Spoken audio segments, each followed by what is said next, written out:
आज के इस कार्यशाला के दिवस में, जैसा कि हम सभी को ज्ञात है कि एक विशेष रूप से जैविक उद्यमिता इस विषय पर एक छोटी पुस्तिका आदरणीय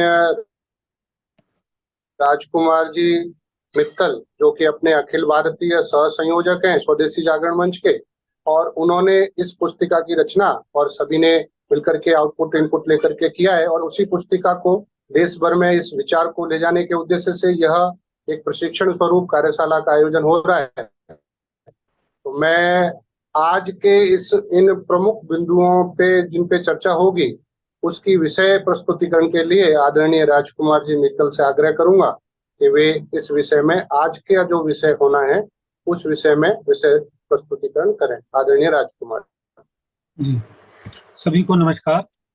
आज के इस कार्यक्रम के मुख्य वक्ता और हम सबके मार्गदर्शक माननीय श्री सतीश जी, इस कार्यक्रम की अध्यक्षता प्रोफेसर सुनील शुक्ला जी करेंगे और उपस्थित सभी अधिकारीगण और सभी बंधुओं बहनों, आप सबका इस आज के इस चौथे सत्र में हार्दिक स्वागत, अभिनंदन और सभी को मेरा प्रणाम। मुझे पूरा विश्वास है कि पिछले 3 व्याख्यानों के आधार पर हम सबको जैविक उद्यमिता का विषय अच्छे तरीके से समझ आ गया है और इसके क्या कार्य बिंदु हैं, इसके क्या मुख्य रूप से इसकी डायमेंशंस क्या हैं, इसको ये क्यों जरूरी है और किन किन बातों का ध्यान रखकर हम सफल उद्यमी बन सकते हैं। इन विषयों पर माननीय सतीश जी ने हम सबके समक्ष एक विस्तार से और उदाहरण सहित अपने ज्ञान और अपने अनुभव के आधार पर हम सबके समक्ष अपने विचार रखे। भाई साहब ने हम सबको बताया कि जो जैविक उद्यमिता है वो इनसाइड आउटसाइड की प्रक्रिया है। इनसाइड आउटसाइड की प्रक्रिया का अर्थ यही है कि हमारे अंदर जो गुण हैं, जैसे जैसे हम कहें कि भाई हमारे अंदर डिसिप्लिन होना चाहिए, हमारे अंदर लोगों के साथ मिलजुल कर काम करने की भावना होनी चाहिए, आत्मविश्वास हमारा होना चाहिए, दृढ़ संकल्प हमारे बीच में होना चाहिए, इस तरह के दूर की सोच हमारे बीच में होनी चाहिए।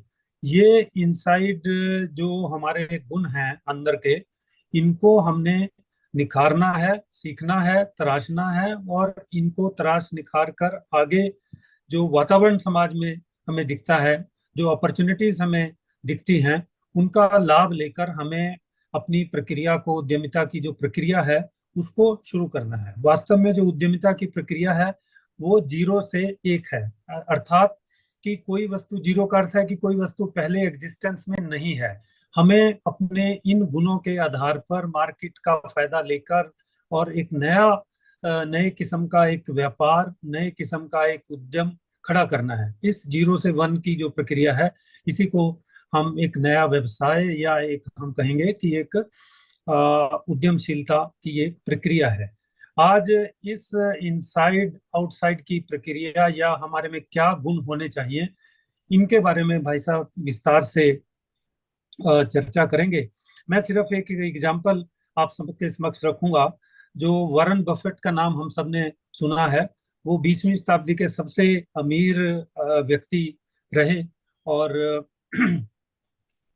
जैसे उन्होंने 11 साल की उम्र में पहला स्टॉक मार्केट में अपना इन्वेस्टमेंट किया, 11 साल की मात्र, तो उन्होंने जल्दी कमाना शुरू किया। भाई साहब भी इसी बात पर बल देते हैं। उन्होंने कोई किसी से पैसा उधार नहीं लिया, अपना कोई काम छोटा है बड़ा है उस चीज की उसमें नहीं वो फंसे, और मुख्य रूप से उन्होंने कोई स्टैंप, गोल्फ बॉल या हम कहेंगे ग्रोसरी की आइटम, न्यूज़पेपर आइटम शुरू शुरू में इनको बेचकर काफी डॉलर इकट्ठे किए और उस डॉलर को उन्होंने कंपनीज में इन्वेस्ट किया। तो कोई काम बुरा नहीं, कोई छोटा मोटा काम नहीं होता। हमें हमारे दिमाग में एक क्लैरिटी होनी चाहिए, ये आवश्यक है। इसी तरीके से उन्होंने जिस भी कंपनी में इन्वेस्टमेंट किया, उस कंपनी में इन्वेस्टमेंट एक बहुत लंबे समय तक किया, अर्थात उनमें एक पेशेंस का भी गुण था। कोई किसी से उधार नहीं लिया, अर्थात वो जो हमारा सीड मनी की बात भाई साहब ने कही थी, वो अच्छे तरीके से इनमें देखने को हमें मिलती है। तो इस तरीके से वॉरेन बफेट का जो एग्जाम्पल है हम सबके लिए विजन देता है, मिशन के बारे में बात करता है, फोकस होकर काम करने की बात करता है, हार्ड वर्क की बात करता है। इसी तरीके से बस आधे मिनट में बात कहूंगा, जीरोधा एक ऑनलाइन ट्रेडिंग कंपनी है। इनके जो को फाउंडर्स हैं नितिन और निखिल कामत, ये दो भाई, एक इंजीनियर है, एक ने बीच में नौकरी का पढ़ाई छोड़ी। मात्र 30-40 हजार रुपए की कभी नौकरी करते थे, आज इनको प्रतिदिन की इनकी जो आय है वो 55 लाख से भी ज्यादा है। 30 हजार करोड़ से ज्यादा की ये कंपनी है। इन्होंने भी दक्षता हासिल की, यानी स्टॉक मार्केट के बारे में पैसे इन्वेस्ट किए और अच्छे तरीके से जब कॉन्फिडेंस बढ़ा तो उसको एक स्केल अप करके एक बहुत बड़ी सेकंड लार्जेस्ट जिसका बेस है, वो एक जीरोधा कंपनी ऑनलाइन ट्रेडिंग के बारे में जिसका नाम है, वो खड़ी की। ये एग्जांपल हमें यही बताते हैं कि इनसाइड आउटसाइड की जो प्रक्रिया है, व्यक्ति में गुण होने चाहिए। उन गुणों के आधार पर हम जो सफल उद्यमिता का रास्ता सही तरीके से तय कर सकते हैं। इन्हीं की चर्चा करने के लिए मैं आमंत्रित करता हूं माननीय श्री सतीश जी को। भाई साहब। बहुत बहुत धन्यवाद डॉक्टर राजकुमार जी। आज अपना चौथा दिन है और देश भर के बंधु इस समय पर अपनी ये जो उच्च स्तरीय ई कार्यशाला चल रही है, इसके बारे में आज हम अगले चरण में प्रवेश करने वाले हैं। किंतु कल जो हम लोगों ने चर्चा की थी मार्केटिंग की, फाइनेंस की, कंप्लायंस की, ये जो आवश्यक किए थे, उसमें मार्केटिंग वाला एक विषय बहुत बार बार आता है कि भाई कस्टमर नहीं मिलता, मार्केटिंग का ठीक नहीं हो रहा, तो उसमें क्या करना। तो कुछ चीजों का डॉक्टर विकास जी ने भी अच्छा अध्ययन किया है इसी संदर्भ में, जैविक अपने इस संदर्भ में। तो मैं उनसे कहता हूँ कि 10 एक मिनट वो एक बार मार्केटिंग के इस विषय पर एक बार थोड़ा सा और एक बार जरा विषय है। डॉक्टर विकास जी। बहुत बहुत धन्यवाद भाई साहब। जय स्वदेशी। भाई साहब, इस संदर्भ में मैं, जैसा आपने एक विषय रखा था उसको लेकर के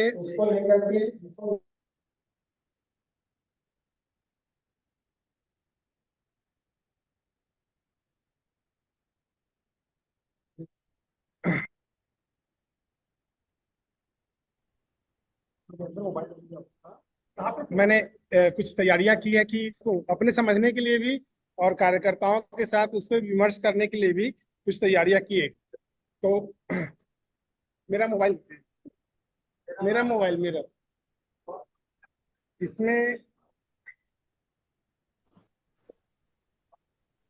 मैंने विकास जी, जैसे आवाज नहीं जैविक आ रही। उद्यमिता एक विषय है, उसका अलग अलग कई आयाम है, डायमेंशन है, जैसे जैविक मार्केटिंग, जैविक फाइनेंस, ऐसे बहुत सारे विषय इसमें आते हुए। तो इसको लेकर के मैंने एक 2-3 पेज का एक बनाया है कुछ विषय कि जैविक प्रक्रिया में, जैविक उद्यमिता में जो पहला विषय था कि बहुत सारे कुछ एक प्रश्न भी आए थे जिसका समाधान भाई साहब ने किया था। तो उस समाधान में भाई साहब ने ये कहा था कि समस्याएं तो बहुत सारे हो सकते हैं समाज में, उन समस्याओं में से किस समस्या से मेरे विचार ट्यून करेंगे, उस जिसमें विचार ट्यून किए उसको लेकर के मैं किस प्रकार का उत्पाद या उसकी वायबिलिटी क्या है उसको लेके कैसे सेलेक्ट करूंगा। तो इस प्रकार बहुत सारी समस्याओं से अपने विचार को मैच करते हुए, फिर वहां की स्थानीय संसाधन को देखते हुए अंतिम एक फाइनल प्रोडक्ट पे मैं जाऊं जो एक आउट ऑफ बॉक्स प्रोडक्ट हो। ऐसा एक विषय ध्यान में आया कि जैविक उद्यमिता में हम अपने समाज जहां हम रहते हैं वहां से बहुत सारे समस्याओं का देखते हुए एक आउट ऑफ बॉक्स प्रोडक्ट पे अपन खुद एक फैसला लें। उसके बाद भाई साहब ने जैविक उद्यम ने नाम दिया, उसी के एक सब सेक्शन के रूप में, एक सब पार्ट के रूप में जैविक मार्केटिंग। तो जैविक मार्केटिंग में मैंने 6-7 का फार्मूला दिया। ये फार्मूला बेसिकली मैं भोपाल वर्क में गया था, वहाँ आदरणीय सतीश जी भाई साहब थे और उस समय आदरणीय कुलकर्णी जी भाई साहब का एक पाथे था, उसको मैंने कागज पेन पे नोट किया था उस पाथे को, और कल आदरणीय सतीश जी भाई साहब के पाथे को मैंने एक अध्ययन सूची में बनाया। तो 7 स का फार्मूला की सूची संपर्क, संवाद, संबंध, संतुष्टि, समाधान और सहयोग, इनको कैसे एक साथ अपन लेकर के एक सामान्य जैविक मार्केटिंग पे बात कर सकते हैं। तो सूची मतलब जो मैं प्रोडक्ट बना रहा हूँ या जो सेवा देना चाहता हूँ। फॉर एग्जाम्पल मैं वेलनेस सेंटर, तो उस आयुष स्पा में मैं क्या क्या फैसिलिटी देता हूँ, किस प्रकार की वेलनेस, कार्डियक प्रॉब्लम को ठीक करने की स्पा कैसे देता हूँ, शुगर की प्रॉब्लम को ठीक, तो अपने एक मीनू बना लिया। उस मीनू को मेरे पास ग्राहक कैसे आएंगे जब तक जानेंगे नहीं कि मैं ऐसी कोई सर्विस या ऐसा कोई प्रोडक्ट बनाता हूँ या उसको सेल करता हूँ। तो मैं जहां रहता हूँ 2 4 10 व्हाट्सएप ग्रुप में अपना नाम, जो अपने परिचित हैं उन तक एक सूची पहले बना ली कि मेरे टारगेट, जो मेरा टारगेट है मार्केट, जो मेरा टारगेट मार्केट है, कौन कौन है मेरे आसपास, उनकी सूची तैयार कर दी। सूची तैयार करने के बाद अपने ब्राउचर को धीरे धीरे वहां पे भेजना चालू कर दिया, या अपनी जो प्रोडक्ट की कैटलॉग बनाई है उसको धीरे धीरे वहां तक भेजना चालू किया। तो उनसे संपर्क शुरू करिए, मौखिक माध्यम से, व्हाट्सएप माध्यम से, कॉल के माध्यम से, क्या क्या उत्पाद या उसकी सेवा की जानकारी देने के माध्यम से, मेरे प्राथमिकता, मेरे से इस प्रोडक्ट के प्राथमिकता के कौन कौन लोग हैं उनको विशेष तौर पे भेजा। भेजने के बाद संवाद शुरू कर दिया कि भाई साहब या दीदी, मेरा ये आयुष स्पा है, इस प्रकार की मैं यहाँ पे सेवाएं देता हूँ, एक बार आके आप विजिट करके जाइए। तो इस प्रकार की मैं संवाद शुरू करूंगा। यदि कोई शंका है, कोई समाधान है, तो उसका समाधान भी भेजूंगा और उसको लिख के प्रैक्टिस कर लूंगा। मतलब ये एक व्यक्तिगत संबंध बनाने की और संपर्क करने के लिए एक संवाद शुरू करूंगा।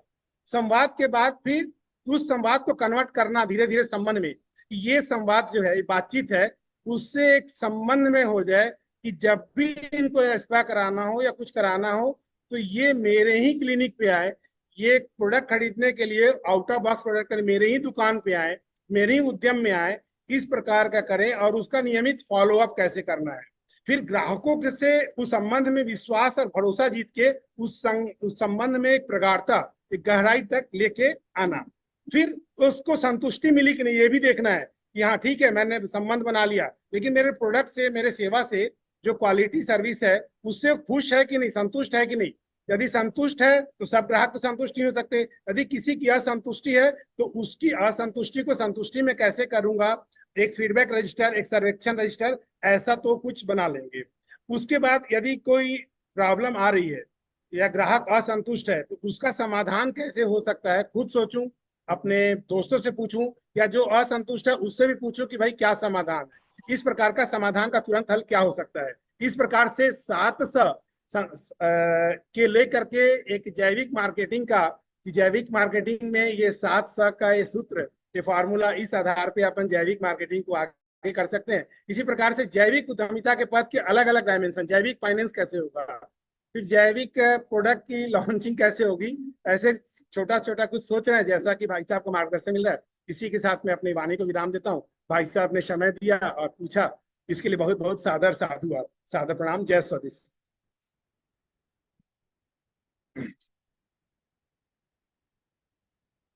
भाई साहब को माइक। हाँ, प्रोफेसर विकास जी हमारे अमरकंटक विश्वविद्यालय में प्रोफेसर हैं और इन विषयों के तज्ञ भी हैं और अभ्यास भी करते रहते हैं, सोचते भी रहते हैं और बड़ी जल्दी विषयों को पकड़ भी लेते हैं। आपने भी देखा होगा, काफी अच्छा है। और ये जो कार्यशाला है वास्तव में इसके इंचार्ज वही हैं और उसकी जितनी वो तैयारी और उन्होंने मेहनत की है, मेरा ख्याल है बाकी कार्यकर्ताओं को भी जरा उससे प्रेरणा लेनी चाहिए। जो भी हो, आज का जो हमारा, हम कल ये मार्केटिंग के बाद इस पर आते हैं। आज के विषय में है 6 व्यक्तिगत गुण सफल उद्यमी के। अच्छा, ये लग रहा है कि अपने छत्तीसगढ़ प्रांत की कार्यशाला के बंधु जो है ये भी वहां बैठे एक साथ सुन रहे हैं। शायद वहां उन्होंने टीवी वगैरह लगाया होगा तो वो देखें। राइट है, तो अच्छा है, उनके इसी बहाने से दिखना हो गया, क्योंकि अपने क्षेत्र संयोजक जी वहां बैठे हैं, क्षेत्र संगठक जी दिख रहे हैं, करेंगे। तो भी इसमें आज के जो विषय है वो है व्यक्तिगत गुण सफल उद्यमी के।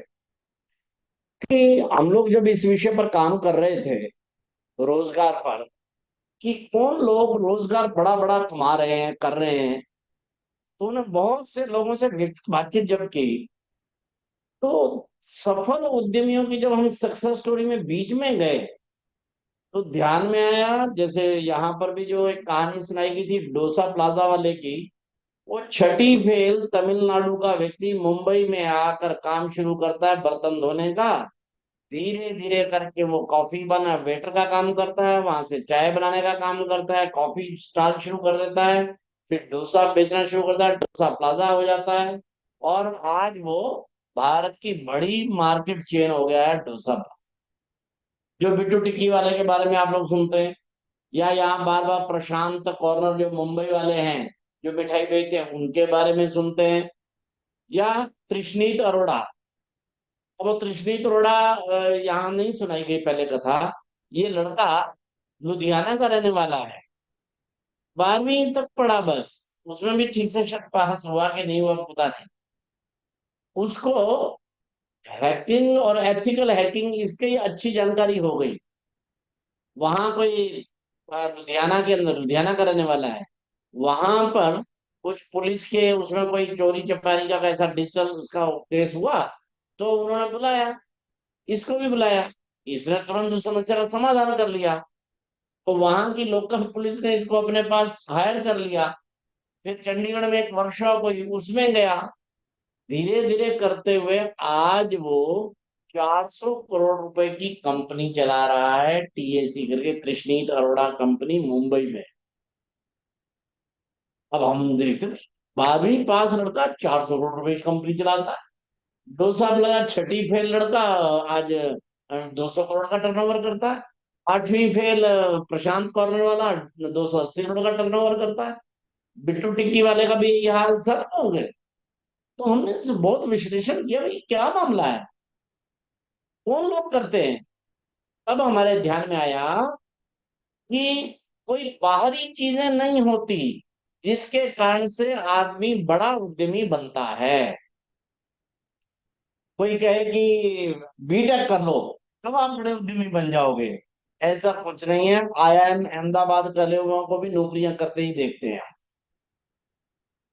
आईआईटी मुंबई की रिपोर्ट है, पिछले वर्ष 36% लोग लड़कों को नौकरी नहीं मिली, और जो नौकरी मिलती भी है तो वो बस नौकरी ही करते रहते हैं।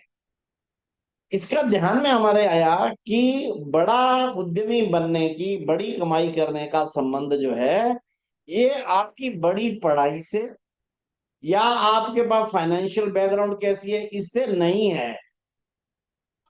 किससे है? तो वो आदमी के आंतरिक कुछ गुण रहते हैं। और डोसा प्लाजा वाले की मैंने कई बार कहानी पढ़ी कि इसके एक्चुअली इसका गुण क्या था।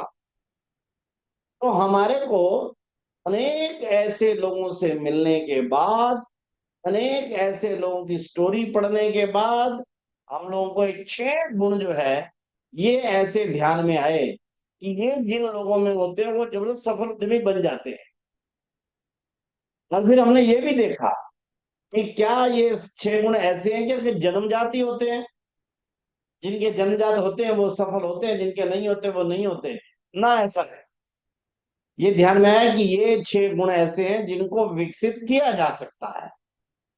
आप ही क्या नाम है करें, वो होगा जन्मजात लेकर आए होंगे, कोई प्रारब्ध होगा, पिछले जन्म से हमारे पास है, नहीं ऐसा विषय। ये वास्तव में ऐसे गुण हैं 6 के 6, जो आपने अगर किसी ने भी ध्यान में किए, वो पढ़ा लिखा है या कम पढ़ा लिखा है, गांव का है या शहर का है, इवन लड़का है या लड़की है, ये 6 गुण अपने अंदर विकसित कर सकते हैं। कौन कौन से हैं? तो पहला गुण आप जरा देखिए, वो है दृढ़ इच्छा शक्ति। एक बड़ा निश्चय। ये सभी बड़े उद्यमियों में हमने देखा है, वो पढ़ लिख कर बने या अनपढ़ रहकर बने, एक उनका जरूर गुण लिखता है, उनके अंदर बड़ा निश्चय रहता है, दृढ़ निश्चय होते हैं। नहीं भाई, लगे रहते हैं, मैंने मैं बन के दिखाऊंगा, मैं कमा के दिखाऊंगा। जो ऐसे निश्चय वाले होते हैं भगवान भी उनकी सहायता करते हैं। वो आज नहीं कल जो दृढ़ निश्चयी आदमी है वो अपना व्यवसाय शुरू कर ही लेगा और उसमें सफल हो ही जाएगा। एक बार, दो बार, तीन बार असफलता मिली भी, क्योंकि वो दृढ़ निश्चयी है, तो इसलिए उस पर टिका रहता है, अगली बार जम के दूसरा काम शुरू कर देता है। जो प्रशांत फॉर्नर वाला जो मेरे को मिला मुंबई में, जो मिठाई की दुकान चलाता, 280 करोड़ का टर्नओवर है, उसने कहा सतीश जी मैंने अपने जीवन में 12 प्रकार के काम किए। मैंने कि क्यों, विफल हो जाते थे? क्या नहीं, विफल तो 3-4 हुए, 7-8 सफल भी हुए, पर मेरे को लगता था इससे बड़ा काम करना चाहिए। जैसे मैंने कहा, क्या लगे, मैंने पेन बेच लिए जब, तो मैंने कहा पेन से तो क्या होता है, वो 3-3, 5-5, 10-10 रुपए का पेन बेचता हूँ। पेन मेरे ठीक बिक रहे थे, लेकिन मैंने फिर उसके बाद जो है कपड़ा बेचना शुरू कर। क्यों? कपड़े में एकदम स्केल बड़ा हो जाता।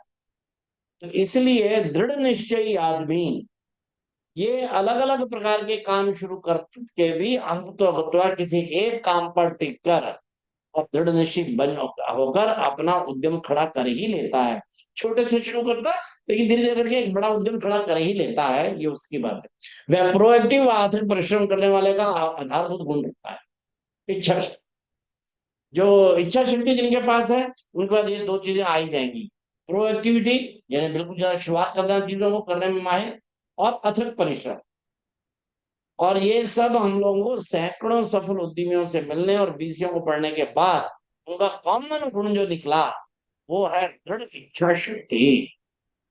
बस कि भाई ठीक, देखी जाएगी जिंदगी में तो करके दिखाए। फिर जब कठिनाई आती है या फेलियर होती है या परिस्थिति अनुकूल नहीं होती, तो इसी गुण के कारण ही लोग आगे बढ़ते हैं। नहीं, अगर ये गुण नहीं है तो एक बार मानो सफल हो भी गया, इच्छा शक्ति पर्याप्त नहीं है, तो अरे बाबा बाबा ये तो ऐसे ही होता है, चलो कोई ना कोई छोटी मोटी नौकरी ढूंढ। तो इसलिए दृढ़ इच्छा शक्ति ये ऐसा बड़ा गुण है। कृष्णा यादव का तो उदाहरण कई बार आ चुका है, इसलिए आज मैं दोहराता नहीं हूं उसको। दूसरा उदाहरण आरती मित्तल जी का है। अलीगढ़ की रहने वाली ये बहन है, और उन्होंने जिस समय पर, अभी उनकी शादी नहीं हुई थी, उस समय पर वो बीए पढ़ती, ग्रेजुएशन जब कर लिया, उन्होंने उस समय पर ट्यूशन पढ़ाना, नहीं नहीं, ग्रेजुएशन किया, उस समय करते ही अध्यापिका लग गई, अध्यापिका का काम करना। फिर इसको लगा कि एमएससी भी कर लूं, एमएससी की पढ़ाई करना, और शाम के समय घर में बच्चों को बुला के ट्यूशन करना। यानी सवेरे कमाई करना स्कूल की, टीचिंग, फिर दोपहर बाद में अपनी पढ़ाई करना, और शाम को ट्यूशन करना। कैसा निश्चय, कैसी मेहनत। और फिर शादी हो गई, शादी करने के बाद इन्होंने और एक एमएससी की, और फिर स्कूल सोचा भाई यहाँ से 1400-1500 रुपया मिलता है मेरे को, इससे मेरा क्या, यानी 92-93 में 1400-1500 भी बड़ी बात थी, किंतु चलो इतना बड़ी बात तो नहीं थी। तो उन्होंने सोचा मैं प्ले बॉय का अपना स्कूल खोलती हूँ, और उन्होंने एक स्कूल खोला प्ले बॉय छोटे बच्चों का। धीरे धीरे प्राइमरी, प्राइमरी से वो मिडल, मिडल से आज वो +2 का स्कूल है। और क्योंकि वो पर्यावरणविद भी हैं, इसलिए वहां पर उन्होंने जीरो वेस्ट स्कूल शुरू कर रखा है।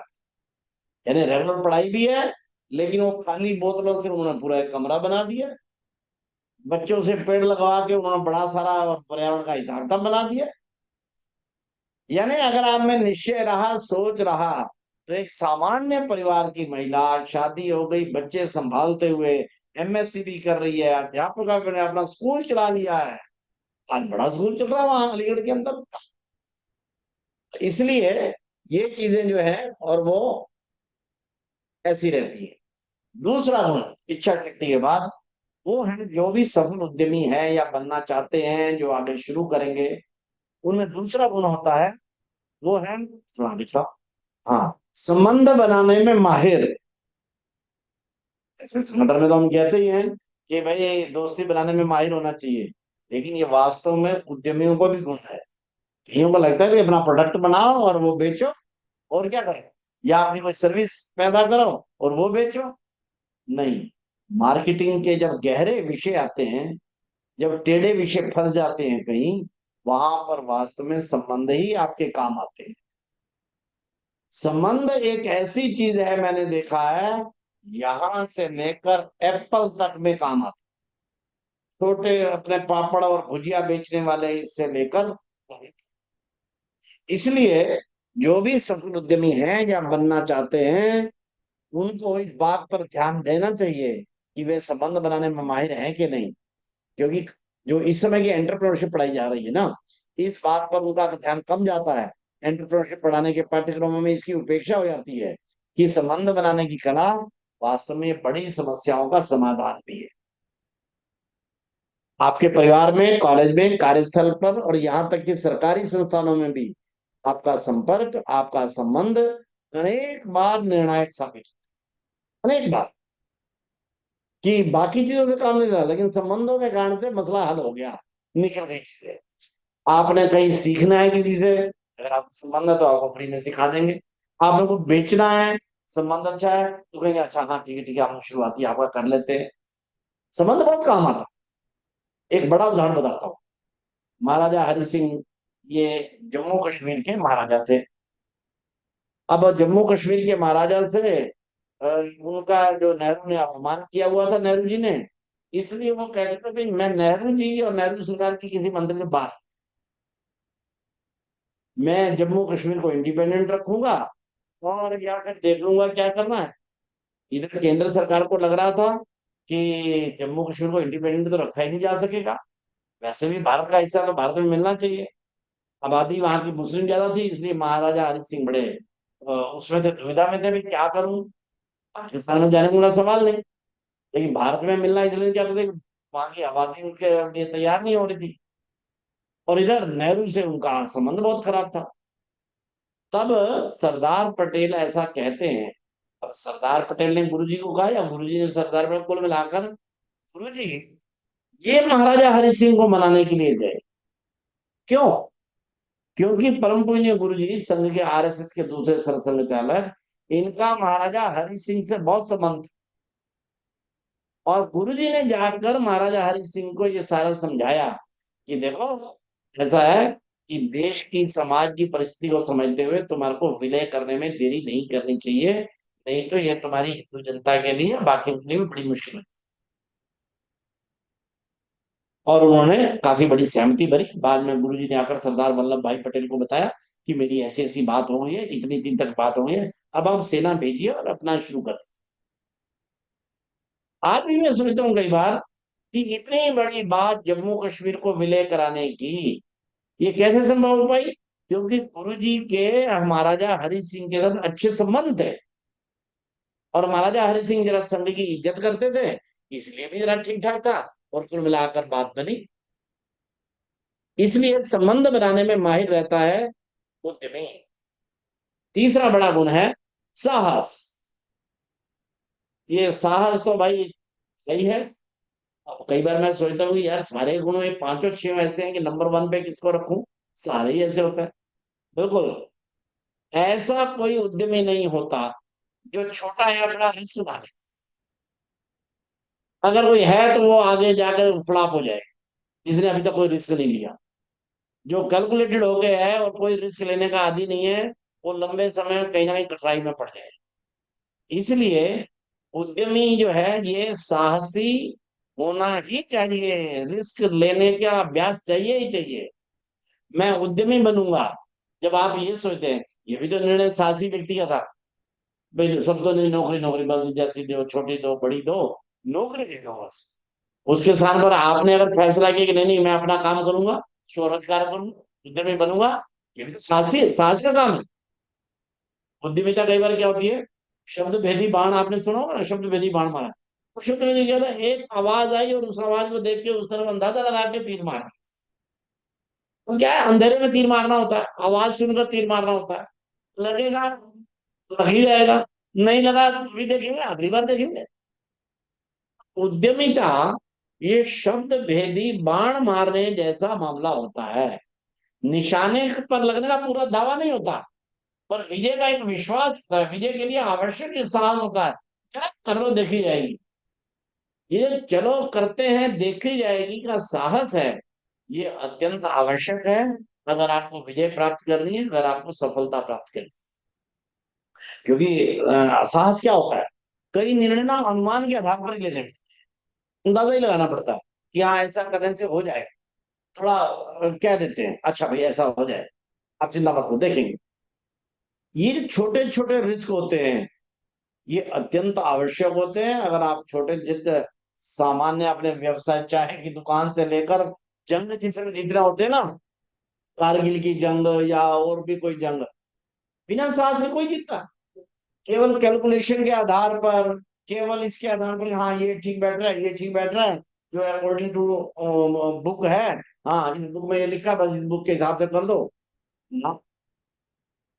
साहसी आदमी, रिस्क लेने वाला, रिस्क टेकिंग आदमी ही विजय प्राप्त करता है, चाहे चाय की दुकान हो चाहे जंग हो। इसको जरा ध्यान रखा। हनुमान जी का उदाहरण बड़ा है, सीता माता को ढूंढा, क्या ढूंढा, और वाह, कैसा साहस कि समुद्र पार करेंगे 100 योजन का। अब आगे कौन से राक्षस हैं, किस प्रकार के हैं, सीता माता वहां है अंदाजा ही था, केवल संपाति ने बताया था। लेकिन ये जाकर लगा खुद, पूरा तैर कर समुद्र में, और फिर वहां पर द्वार पर ही वो लंका के द्वार पर वो जो एक राक्षसी थी उसको और बाकी सब।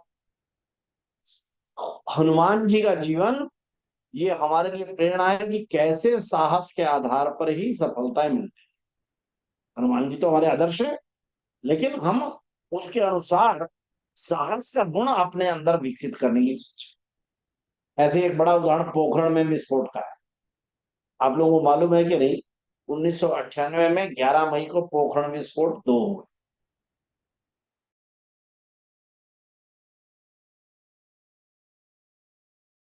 हुए थे। उसके 1 महीने बाद या 2 महीने बाद ही ये पोखरण विस्फोट हो गए।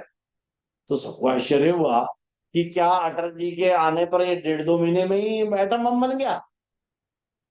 तो पता चला कि एटम बम तो 6-7 साल से बने पड़े थे, लेकिन उसके पहले की सरकारों में ये साहस ही नहीं था कि इसकी अनुमति दे दें अपने वैज्ञानिकों को कि हाँ विस्फोट करके देखो, टेस्ट करो सब ठीक है क्या।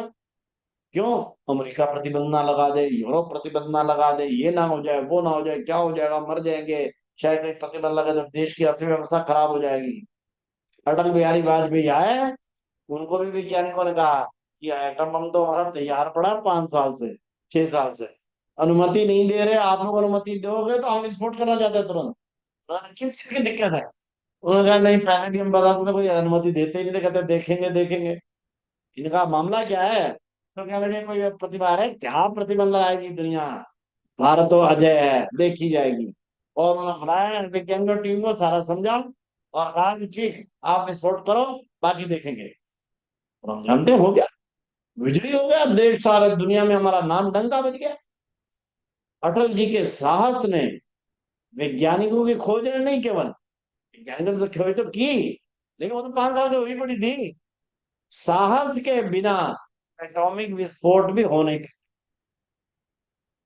चाय की दुकान नहीं खुल पाती, वेब डिजाइनर का काम नहीं शुरू होता, यूट्यूबर बन नहीं पाता। साहस चाहिए, इसको तो ध्यान रखें। ऐसे ही एक अत्यंत आवश्यक गुण है विश्वसनीयता का, बहुत महत्वपूर्ण है भाई। ये आपके मूल चरित्र को दर्शाता है, इसके ऊपर निर्भर आपका सारा संसार होता है, केवल आपका उद्यम व्यापार नहीं, आपकी बाकी जगत में भी प्रतिष्ठा। अगर आप विश्वसनीय हैं, आप जो बोलते हैं वही करते हैं। कई बार आदमी को छोटे छोटे उसमें झूठ बोलने की आदत पड़ जाती है, कई बार अखंडता होती है। आपने वायदा किया किसे, हाँ ये मैं काम कर दूंगा, एंड टाइम पे आपने कहा मेरे को तो याद ही नहीं रहा, एंड टाइम पे आप पीछे हट गए, तो सामने वाले को बड़ा बुरा लगता है। उसने आशा और आपके ऊपर विश्वास कर लिया था, आपने कहा, उसने कहा था कि आप ये कर देंगे, आपने कहा था हाँ कर देंगे, लेकिन एंड टाइम पर आप ध्यान ही नहीं किया।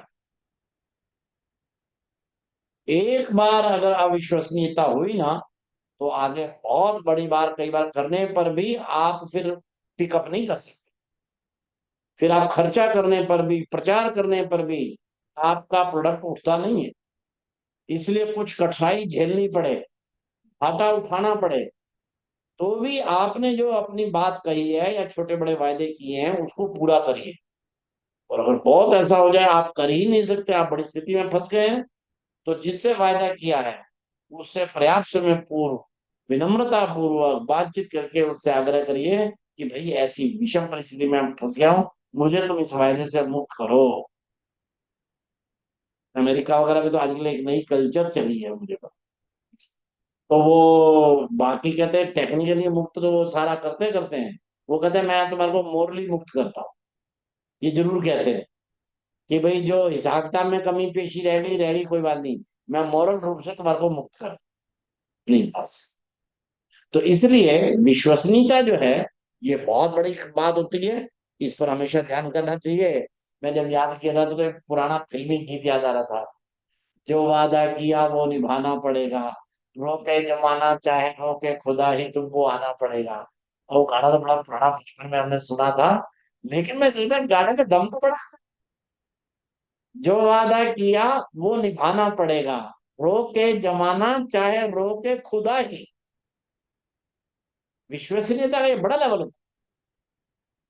तो इसलिए जब आप ऐसा करते हैं ना, तो आप ग्राहकों का नहीं सारे कम्युनिटी का दिल जीत लेते हैं। लोगों को एक बात होती है भाई ये आदमी अपनी बात का बड़ा पक्का है, एक बात कुछ भी हो जाए।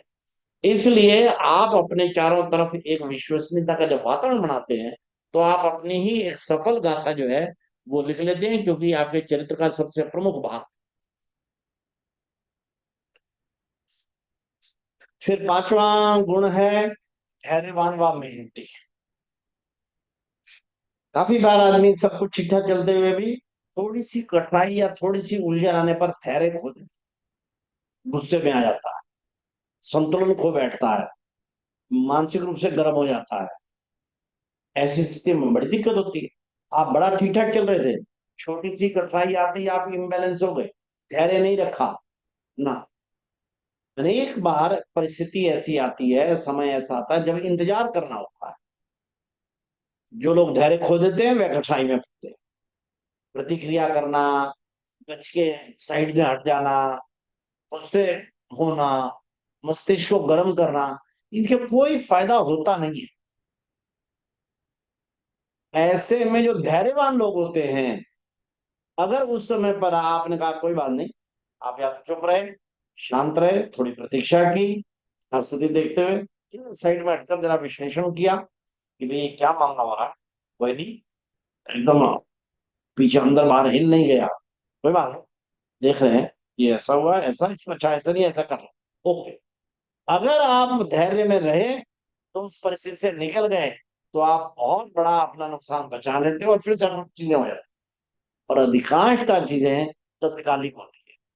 मैंने देखा 90% जो ऐसी कठिनाई होती है वो तो तत्कालिक होती हैं। केवल धैर्य से आप टिक के खड़े हो गए, आप साइड में देख रहे हैं बस, आप घबराए नहीं है, आप भागे नहीं है, आप चिल्लाए नहीं है, आप गुस्सा नहीं हुए, आप शांत मन से हाँ ठीक है कोई नहीं, अच्छा हाँ कोई बात नहीं, आगे देखते हैं करते हैं, थोड़ा किया, धैर्य दिखाया, तो समस्या ही हल हो जाती है। 90% समस्याएं धैर्य रखने से ही हल हो जाती है। मैंने देखा आप वहां जाकर बस खड़े रहे। और फिर उद्यमी व्यक्ति मेहनत तो करता ही है, भरपूर बौद्धिक और शारीरिक मेहनत ये जो है, और ये आदमी को सफल बनाने में अत्यंत आवश्यक होती है। भाई आपने जितनी भी कहानियां सुनी होंगी उन सब में मैंने देखा है इस टाइप के जो वो है, ये कॉमन है। ये 6 गुण में आपको बता रहे हैं ना, ये वास्तव में सैकड़ों उद्यमियों को, किसी की मैं जीवनी पढ़ता हूँ, किसी से मैं बात करता हूँ, अंत तो दिखता है ये 5-6 के आसपास उसमें है ही है। वही यहाँ पर नहीं। नई तकनीक में अभ्यासी, नई टेक्नोलॉजी को अडॉप्ट करने में सीधे रहना, नए तरीके अपनाने को तैयार रहना। इसको आजकल के युवा लोग तो खैर रहते हैं, पुराने लोगों को दिक्कत आती है कि नई टेक्नोलॉजी को अपनाने में, कोई नया तरीका अपनाने में वो संकोच। युवा भी कई बार तो नए तरीके अपनाने में संकोच। मैंने एक बार सिंदर पिचाई का लंबा लेख पढ़ा, उसने क्या क्या, Google is not traditional, we are innovative, we change. हम नई चीजें देखते रहते हैं, हम एक बार खोज कर दी है अब यही प्रोडक्ट चलता रहा है सालों साल, ऐसे नहीं करते। हमारा प्रोडक्ट हुआ, हमने लॉन्च किया, चला, चलो अगली इनोवेशन पे चले जाओ, अगले नए तरीके ढूंढो, नया प्रोडक्ट लाओ। नया प्रोडक्ट लाना, नए उसमें जाना, नई तकनीक अपनाना, अपनी परंपरा से हटकर भी करना, ये आपको अच्छा बड़ा उद्यमी बनाने में बड़ा सहायता है। एक अपना भी उदाहरण बताता हूं। मैं कुरुक्षेत्र में था। कुरुक्षेत्र में उन दिनों में एक छोटी पुस्तिका पर काम कर रहा था। तो मैं वहां काम कर रहा था, तो मुझे हाथ से लिखने का, उससे पहले मैं हाथ से लिखता था, तो ऐसे लिखता था। तो वहाँ 2-3 दिन के लिए मैं बैठा था, तो वहाँ हमारे जिला प्रचारक आए। तो कह लगे, स्त्री जी आप 2 दिन से आप बैठे हो, क्या कर रहे हैं? मैंने कहा, अरे भाई ये छोटी पुस्तिका है, वो जरा लेखन का काम। उन्होंने मेरे हाथ में पेन देखा, कागज देखे। स्त्री जी आप लिखकर पुस्तिका लिख रहे हो, कितने पेज की पुस्तक है? मैं कहा 30-32 पेज की होगी। तो आपको बड़ा टाइम लगेगा। मैंने कहा हाँ। तो आप ऐसे आजकल यही करते रहते हो? मैंने कहा भाई लिखना है पुस्तक तो जरा कंसंट्रेशन चाहिए, इसलिए जरा 2-3 दिन का समय निकाला मैंने। चलिए आप कंटेंट तो तैयार कर लीजिए, लेकिन इसके लिए इतना लिखने की क्या जरूरत है? मैं लिखूंगा नहीं तो पुस्तक कैसे बनेगी? कह लगे, जी आप तो, मैं सोचता था बड़े पढ़े लिखे हो, आप तो बड़े मॉडर्न हो, पर आप तो आप भी ट्रेडिशनल निकले। मैं क्यों, इसमें क्या बात है भाई? कह लगे आजकल कोई हाथ से लिखता है? मैं क्या सिर से लिखता है? कह लगे सिर से नहीं तो मुंह से तो लिखता ही है। मैंने कहा मुंह से कैसे लिखता है? उन्होंने कहा ना गूगल बाबा में देखो।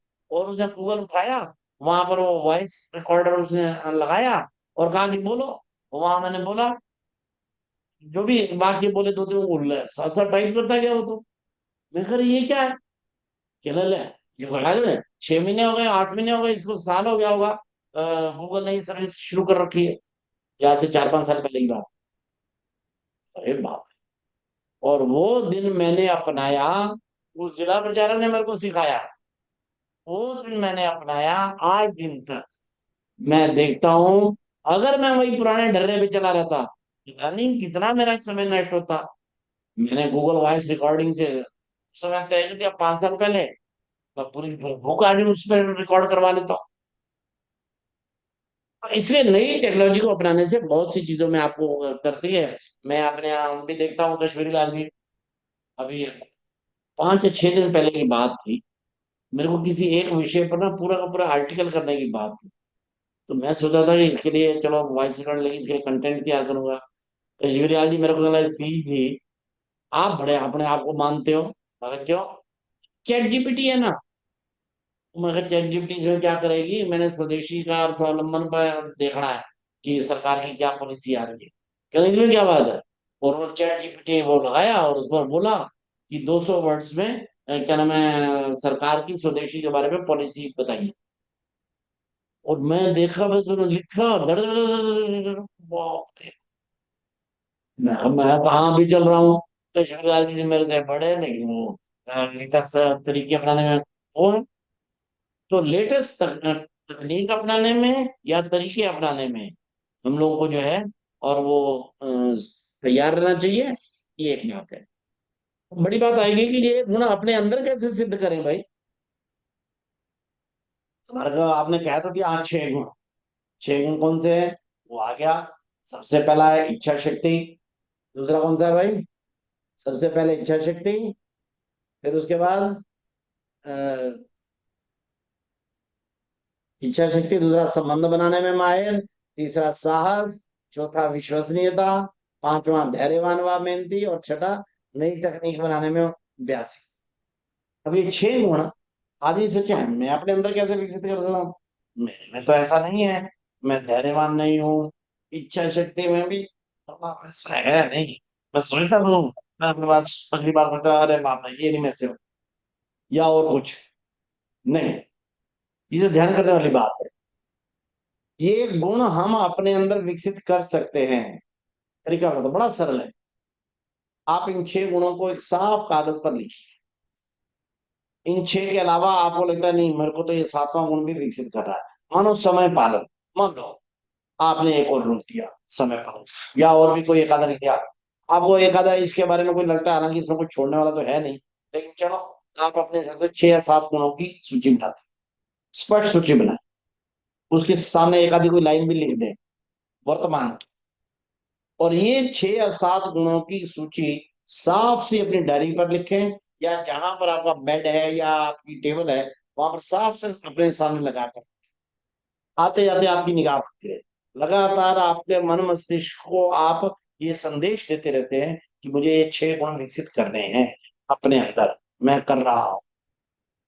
इन 6 गुणों के बारे में सोचिए, इनकी स्पष्ट कल्पना करिए कि साहस, साहस कैसा होता है। हनुमान जी जैसे मैं भी कोई आई तो वो देखो, साहस किसको आया था, उसको खिड़की वाले को आया था। साहस किसने नहीं किया, जमशेद टाटा ने। ओ, ये स्पष्ट कल्पना करें और फिर वर्तमान के समय की अनुभूति करें। वर्तमान की अनुभूति क्या है कि हाँ भाई, मैं अब इच्छा शक्ति तो मेरी अब दृढ़ हो, इसकी अनुभूति करिए।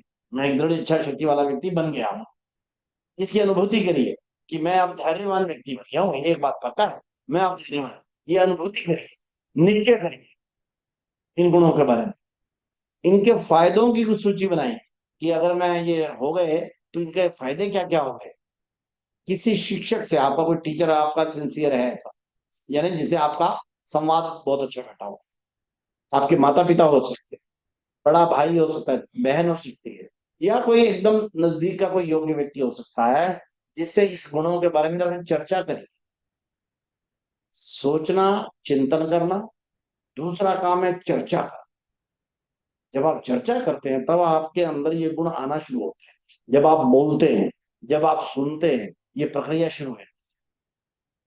और फिर इनके बारे में अध्ययन कर कि जिनके लिए जो अपने गुण है, मानो वारन बफे के बारे में आज आर के मित्तल जी ने बताया, तो वारन बफे की जरा स्टोरी पढ़ी। यहाँ पर प्रशांत निकम के बारे में या कृष्णा यादव के बारे में बताया, उसका गूगल से जरा स्टोरी पढ़िए, देखिए कि उनमें 5-6 गुण हैं। बिल्कुल ठीक बात है, पढ़ाई की बजाय दृढ़ इच्छा शक्ति ज्यादा काम आती है भाई। ये इनसाइड आउट की थ्योरी है। वैसे भी जो हम उद्यम जैविक उद्यमिता पढ़ा रहे हैं, ये बाहर से अंदर वाली नहीं है, ये इनसाइड आउट, आपके अंदर ही है ये 6 गुण, आपको इन बाहर से नहीं लाने। अपने अंदर जो 6 गुण हैं उनको विकसित करके बाहर निकालना है। तो आप इन उसके सफलता के इनके किस्से सुनिए, आप गूगल से, यूट्यूब से, विकिपीडिया से, पुस्तक से, कहीं से। और सफल उद्यमियों को जब आप पढ़ते हैं तब आपको ध्यान में आता है कि हाँ ये उनके हैं, उनके अच्छे वीडियो देखते हैं, वीडियो सुनते हैं, तो धीरे धीरे ये गुण आप में विकसित होने शुरू हो जाते हैं। 20-22 दिन तक आप प्रतिदिन इन 6-7 गुणों को और उनके साथ साथ एक एक लाइन को आप अपने लिखते हैं कि ये मेरे गुण है, ये मेरा एक मिशन है, मैं अभी ये बनता जा रहा हूँ।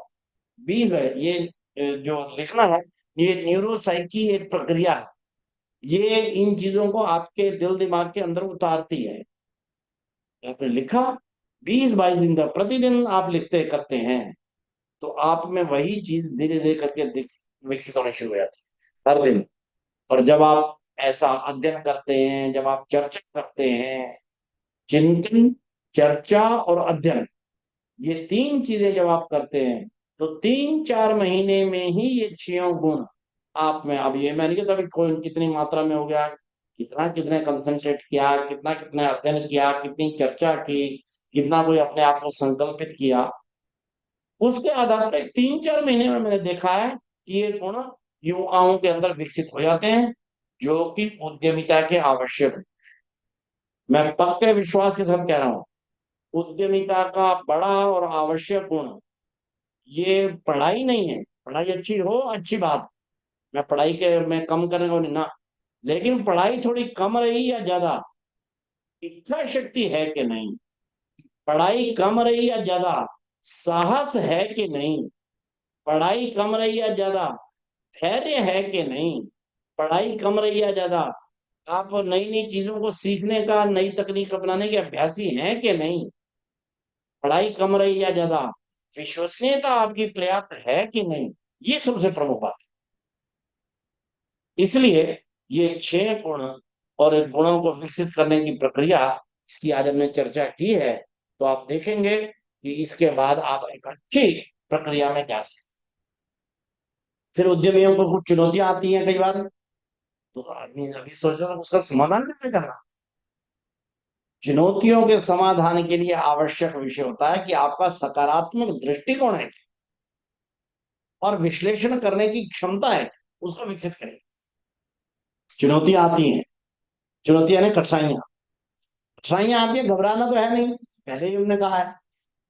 और ये जो 6 गुण हैं, ये वास्तव में आपको किसी ना किसी समस्या में से जरूर निकाल लेंगे, अगर ये 6 गुण आप में है। और देखो बात बताऊं भाई, कठिनाई और अवसर ये क्या होती है? ये वास्तव में एक ही सिक्के के दो पहलू होते हैं।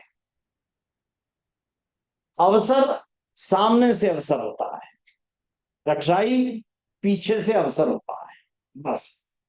अनेक लोग तो ऐसे होते हैं कि सामने अवसर आया भी है हाथ में, उसको भी गंवा बैठते हैं। ओ नहीं जी, फिर देखूंगा जी, अभी मैंने सोचा नहीं है जी, ऐसा ऐसा करके अच्छा खासा हाथ में आया हुआ मौका लोग निकाल बैठते हैं। मैं बहुत लोगों को जानता हूँ, और बहुत से ऐसे भी लोग हैं जिनके सामने कठिनाई आई, उनको मालूम है कठिनाई कहाँ होती है। कठिनाई कहाँ होती है? कठिनाई इसके पीछे की तरफ होती है, बस। उद्यमी आदमी क्या करता है, सफल आदमी क्या करता है, उसको मालूम है कि ये जो कठिनाई दिख रही है, ये जो पिछला हिस्सा दिख रहा है काला काला सा, ये अवसर जो है, ये सफेद अवसर है, ये काला पृष्ठ पक्ष जो है, ये कठिनाई है। तो उसको मालूम है ये कठिनाई सामने से दिख रही है, जरूर इसके पीछे अवसर होगा। वो थोड़ा दाएं बाएं का रूट देखता है, इधर से जाऊं इधर से जाऊं, इधर से इधर जाता, इधर आगे क्यों नजर देखता है, सर यहीं कहीं छिपा बैठा हो। ये पक्का सिद्धांत है, प्रकृति का है, कितना भी बढ़ाओ। यहाँ एक तो थोड़ा सा एथिकली अच्छा उदाहरण नहीं है, लेकिन तो भी मैं देती हूँ, इस पुस्तक में भी दिया है। इंग्लैंड की महारानी थी। इंग्लैंड की महारानी जब बहुत बीमार हो गई, तो खबर आई भाई उसको हॉस्पिटल में दाखिल कराया है। तो इधर उधर फैली बात, पता किया कि महारानी 10 12 15 दिन में गुजर सकती है, उम्र भी ज्यादा है।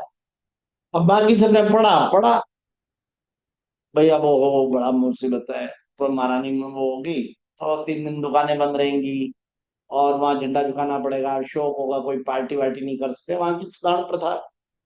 लेकिन एक व्यक्ति ने सोचा कि कठिनाई है, बड़ी दिक्कत है, लेकिन इसका अवसर भी तो होगा कोई।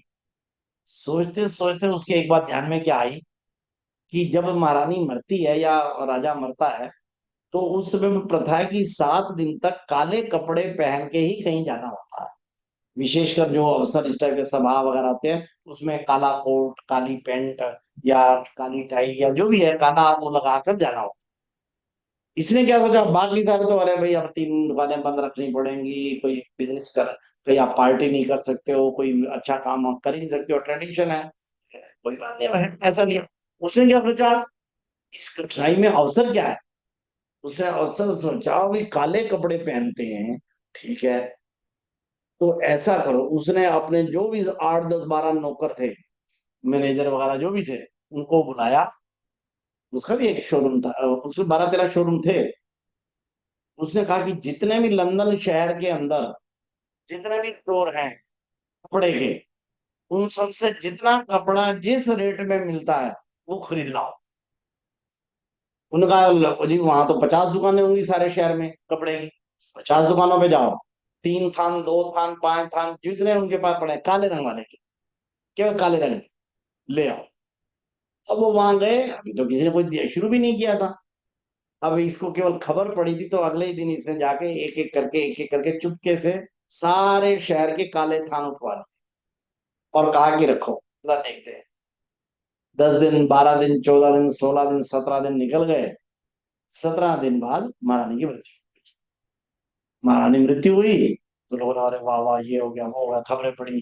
तो लोगों ने कहा ठीक है, कल से निकलना है। तो किसी ने कहा पुराना अपना वो निकाला, क्या नाम है, काला सूट प्रेस किया। किसी ने कहा अरे क्या करना, जाओ खुद दुकान से खरीद लाओ।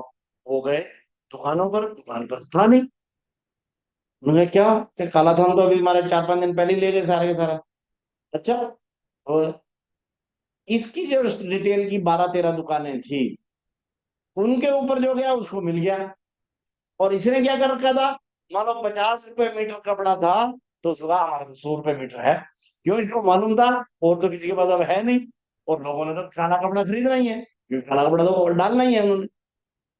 और सारे शहर का करके इसने वहां किया अपने 12 13 स्टोरों के अंदर, और इसे लाखों रुपए बढ़ा दिए। एथिकली देखा जाए तो एक किस्म से इसको कहते हैं काला बाजारी है ये। लेकिन उद्यमी की दृष्टि से देखा जाए टेक्निकली, तो कटराई में बाकी किसी को क्यों नहीं सूझा भाई, इसी एक को ही क्यों सूझा? कि उद्यमी आदमी कठिनाई को अवसर में बदलने के तरीके सोचता है, जब तो कठिनाई में भी अवसर बना लेता है। और अभी आप लोगों ने देखा तो होगा ही, कोरोना में क्या हुआ, दुनिया सारी रोने में लगी थी, परेशान थी, बड़ी भारी कठिनाई, लाखों लोग मर रहे। और ये 5-6 कंपनियां और 5-6 कंपनियों के जो साइंटिस्ट थे, इन लोगों ने सोचा अगर इस कठिनाई का हम समाधान कर दें तो बात बनी। दुनिया भर की ये 7-8 कंपनियां लग गई तेजी के दिन रात। जब हमने पता कराया, 24/7 इनकी रिसर्च चल रही थी। डॉक्टर की एक टीम उठती थी, सोने के लिए दूसरी टीम साथ साथ बैठ जाती थी, क्योंकि तेजी के साथ इनको समाधान देना। और अंततः क्या हुआ, कोरोना जैसी कठिनाई 100 वर्षों में नहीं आती, ऐसी आई। लेकिन इन्होंने कठिनाई को भी अवसर में बदला, तो लाखों नहीं, करोड़ों नहीं, अरबों रुपए कमा लिए।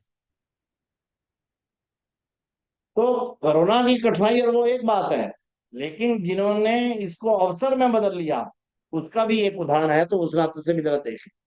एक दो चीजें और भी आवश्यक है उद्यमियों के लिए, और वो क्या है, वो उनमें से एक दो है कि भाई हिसाब किताब जो है वो ठीक रहना चाहिए। ये छोटे स्तर पर मैंने देखा है, क्योंकि मेरे अपने ही परिवार में एक व्यक्ति था, बड़ा मेहनती, बड़ा अच्छा, सेल भी अच्छा कर लाता था, बाकी सब ठीक ठाक था, लेकिन कभी हिसाब किताब नहीं रखता था। अंत तो बतवा हर 2-3 साल में उसका बिजनेस बढ़ जाता था, लॉस में चला जाती थी। मेरे को आश्चर्य होता था कि आदमी मेहनती बड़ा है, ईमानदार है, सब कुछ ठीक है, सेल करता है, जब करता है तो बड़ी भारी करता है, गड़बड़ क्यों हो रहा है इसका। तो मैंने जब उसका हिसाब किताब देखा तो ध्यान में आया, तो भी ठीक से हिसाब किताब रखता ही नहीं था। किसी ने कहा हाँ जी बाबूजी ऐसा है कि मेरे पास 70 रुपए हैं, बाकी के 30 रुपए मैं बाद आपको परसों दे दूंगा, आप तो जानते थे। हाँ हाँ ठीक है ठीक है, कोई नहीं आप परसों दे देना। अच्छा हाँ ठीक है। इसने लिखा ही नहीं कि 30 रुपए इसने देने थे, ये श्यामलाल मेरा पड़ोसी है ना।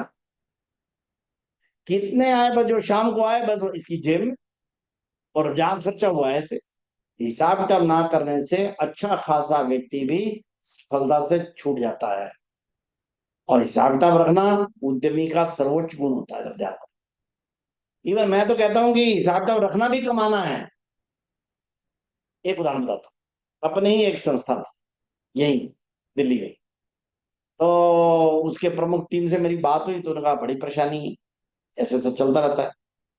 तो उनके अकाउंट्स देखने के लिए मुझे वहां के प्रमुख ने कहा, तो मैंने उस संस्था के अलग अलग अकाउंट देखे, 7-8-9 अकाउंट थे। उनमें पैसा जो है अलग अलग दरों पर। मैंने जो अकाउंटेंट था अपना, हमारा सीए, उससे पूछा ये पैसा किस दर पर पड़ा। तो उन्होंने कहा जी ये 3%। क्यों, सेविंग में। कहता एफडी में क्यों नहीं कराया।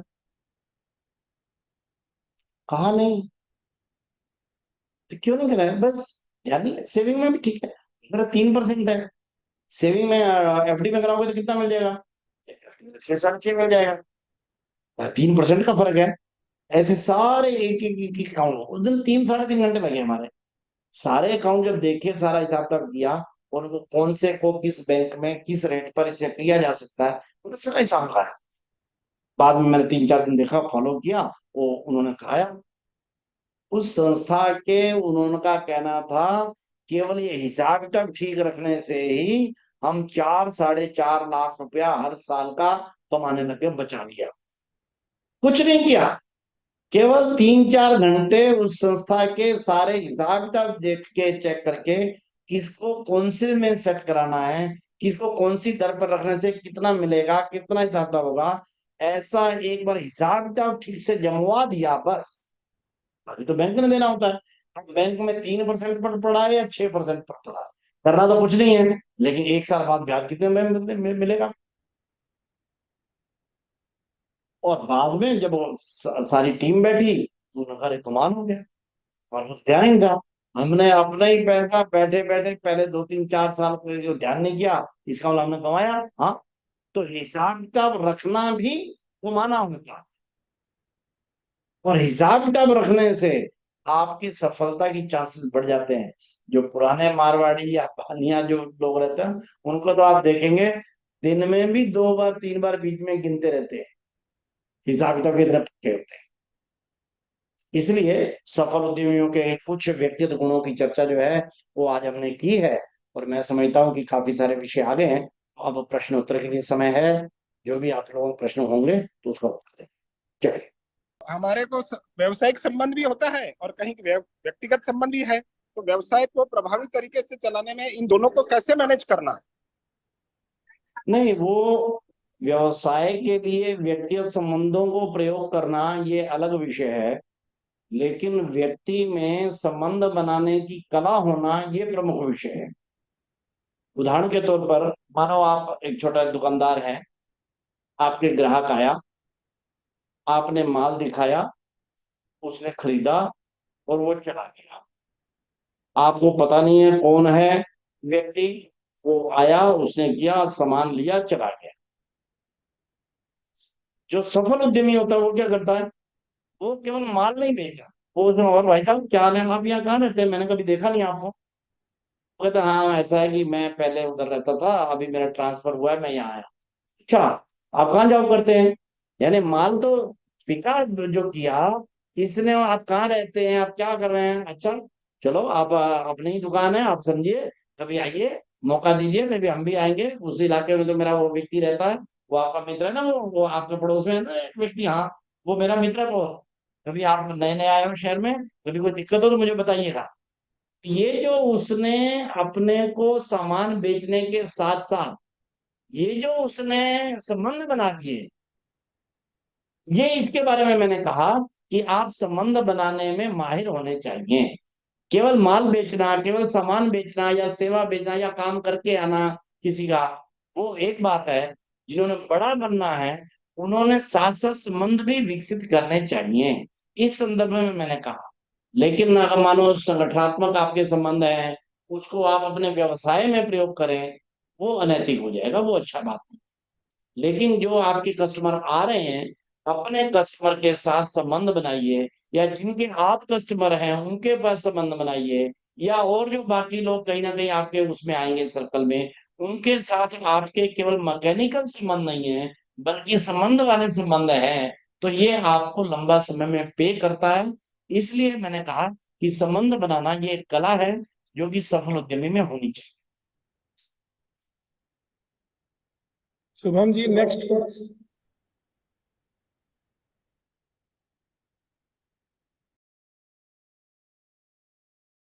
चंद्रभाष जी, आप बात कर सकते हो। आदरणीय महोदय जी प्रणाम। मेरा नाम चंद्रा साहू है और मैं जिला संयोजक हूँ स्वदेशी जागरण मंच का, और अभी प्रांत जो छत्तीसगढ़ का जो कार्यशाला उसमें शामिल हुआ हूँ। महोदय जी, मेरा जिज्ञासा है कि उद्यमिता में ग्राहक जो संतुष्टि बनाए रखने के लिए कौन कौन सी बात को हम अपना जा सकते हैं, जिससे हम असंतुष्ट ग्राहकों को संतुष्ट के लिए प्रभावी तरीका क्या क्या अपनाना चाहिए? असंतुष्ट ग्राहक के बारे में पूछ रहे हैं? जी जी, असंतुष्ट ग्राहक के लिए। हाँ ठीक है। नहीं, अच्छा है। देखिए, इसमें जो माहिर लोग, जो बड़े उद्यमी बनते हैं, वो संतुष्ट ग्राहक के पर ध्यान करते हैं। लेकिन जो बहुत बड़े बनते हैं वो संतुष्ट पे तो करते करते हैं, असंतुष्ट पे उससे भी ज्यादा करते हैं। क्योंकि जी असंतुष्ट ग्राहक आपके आरएनडी का काम भी करता है। संतुष्ट ग्राहक आपको अगर ठीक ढंग से आपने बात की तो आपको बता देगा कि आपके काम का, आपका जो सामान है, इसका सामान बहुत ज्यादा कीमत आपने बहुत ज्यादा रखी, या इसमें तो ये बहुत गड़बड़ बात है, ये तो नहीं, मुझे जो चाहिए था उसमें ये देखो इसमें से लीकेज है, या ये इसमें गड़बड़ है, ये है, जो भी है। तो जो असंतुष्ट ग्राहक है उसकी अच्छे से सुनना, उसको समझना, उसको समझो कि ये आपका आरएनडी फ्री में दे रहा है, अन्यथा आपको इसके बारे में पता करना पड़ता कि आपका माल क्यों नहीं बिकता। यहाँ ये आपको खुद बता रहा है, फ्री में आरएनडी चल रही है। इस नाते से उसको सम्मानित रूप से लीजिए, उससे बातचीत करिए, उसको कहिए अच्छा भाई साहब कोई बात नहीं, आप चिंता मत करिए, आप मत करिए इसको, तो आपने ध्यान में ला दिया, हम इस चीज को देखते हैं। इससे उसका विश्वास आपके ऊपर बढ़ जाता है। देखो, आप ही कह रहे हो कि अच्छा आप इसको मत खरीदिए, हाँ इसमें ये कमी है, ध्यान में आ गई। जहां तक कीमत की बात है, कीमत तो देखो ऐसा है, लेकिन ये जो कमी है, ये कमी जो है हम एक बार पहले ठीक कर लें, आप तभी इसको लेने, लेकिन आप आइएगा, हम अगली बार इसको ठीक करके। तो ग्राहक जो है वो सोचे अरे ये कैसा आदमी है, अपने आप ही कह रहे हैं कि हाँ अभी मत खरीदिए, वो आपका इतना विश्वसनीय बन जाता है कि अगली बार इससे भी ज्यादा खरीदता है, और बल्कि कहीं और भी कोई चीज खरीदनी होती है तो आपने पूछा भाई साहब इस चीज की कोई दुकान वहां हो तो बताइएगा, आप तो अच्छे इस नाते से आदमी है। तो असंतुष्ट ग्राहक आपका शिक्षक है, असंतुष्ट ग्राहक आपका R&D का काम कर रहा है, उसकी ध्यान से सुनिए, उसकी समझिए, उसके अनुसार अपने प्रोडक्ट की क्वालिटी में चेंज करिए। और वास्तव में अगर कीमत ज्यादा आप मांग बैठे हैं या वास्तव में कीमत आपके पास ज्यादा आ गई है, तो आप देखिए कि जहां से आपने खरीदा है या जहां से आपने बनाया है वहां कहाँ फर्क है, कि मार्केट रेट से इसमें फर्क आ रहा है। तो आपको अपनी चीज को बेचने में, आपको काम करने में सुविधा हो जाती है। तो असंतुष्ट ग्राहक भी आपका उतना ही इंपॉर्टेंट है जितना कि संतुष्ट ग्राहक। इस नियम को ध्यान जी भाई साहब, धन्यवाद। जी। अमरेंद्र जी आप बात कर सकते हो।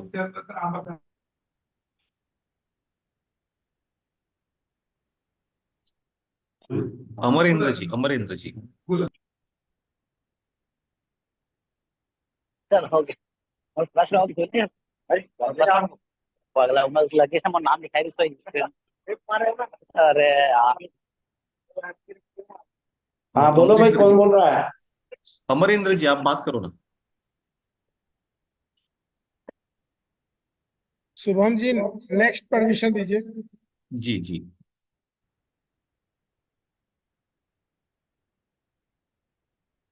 राजीव कुमार जी, राजीव कुमार जी आप बात कर सकते हो।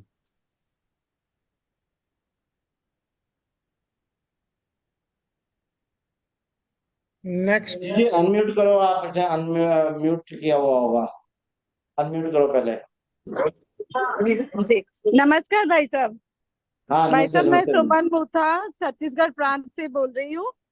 हाँ और भाई साहब हमारे मेरा कार्य है एनजीओ में कि स्व सहायता समूह की महिलाओं को आजीविका हेतु बताना, और स्वावलंबन केंद्र पे भी बहुत सारे युवा आते हैं। तो जब ठीक है। हम उनको रोजगार के लिए बताते हैं तो साहसिक निर्णय लेने के लिए वो लोग पूछते हैं कि क्या हमें घाटा हो जाएगा तो क्या करेंगे। ठीक है, उनसे चर्चा करनी चाहिए, उनको भी ये बताना चाहिए जो यहाँ बताया जा रहा है कि वास्तव में घाटा होना या लाभ होना ये आपकी मनोवृत्ति पर भी निर्भर करता है। और भैया कुछ तो करना पड़ेगा, कुछ तो हिम्मत करनी पड़ेगी।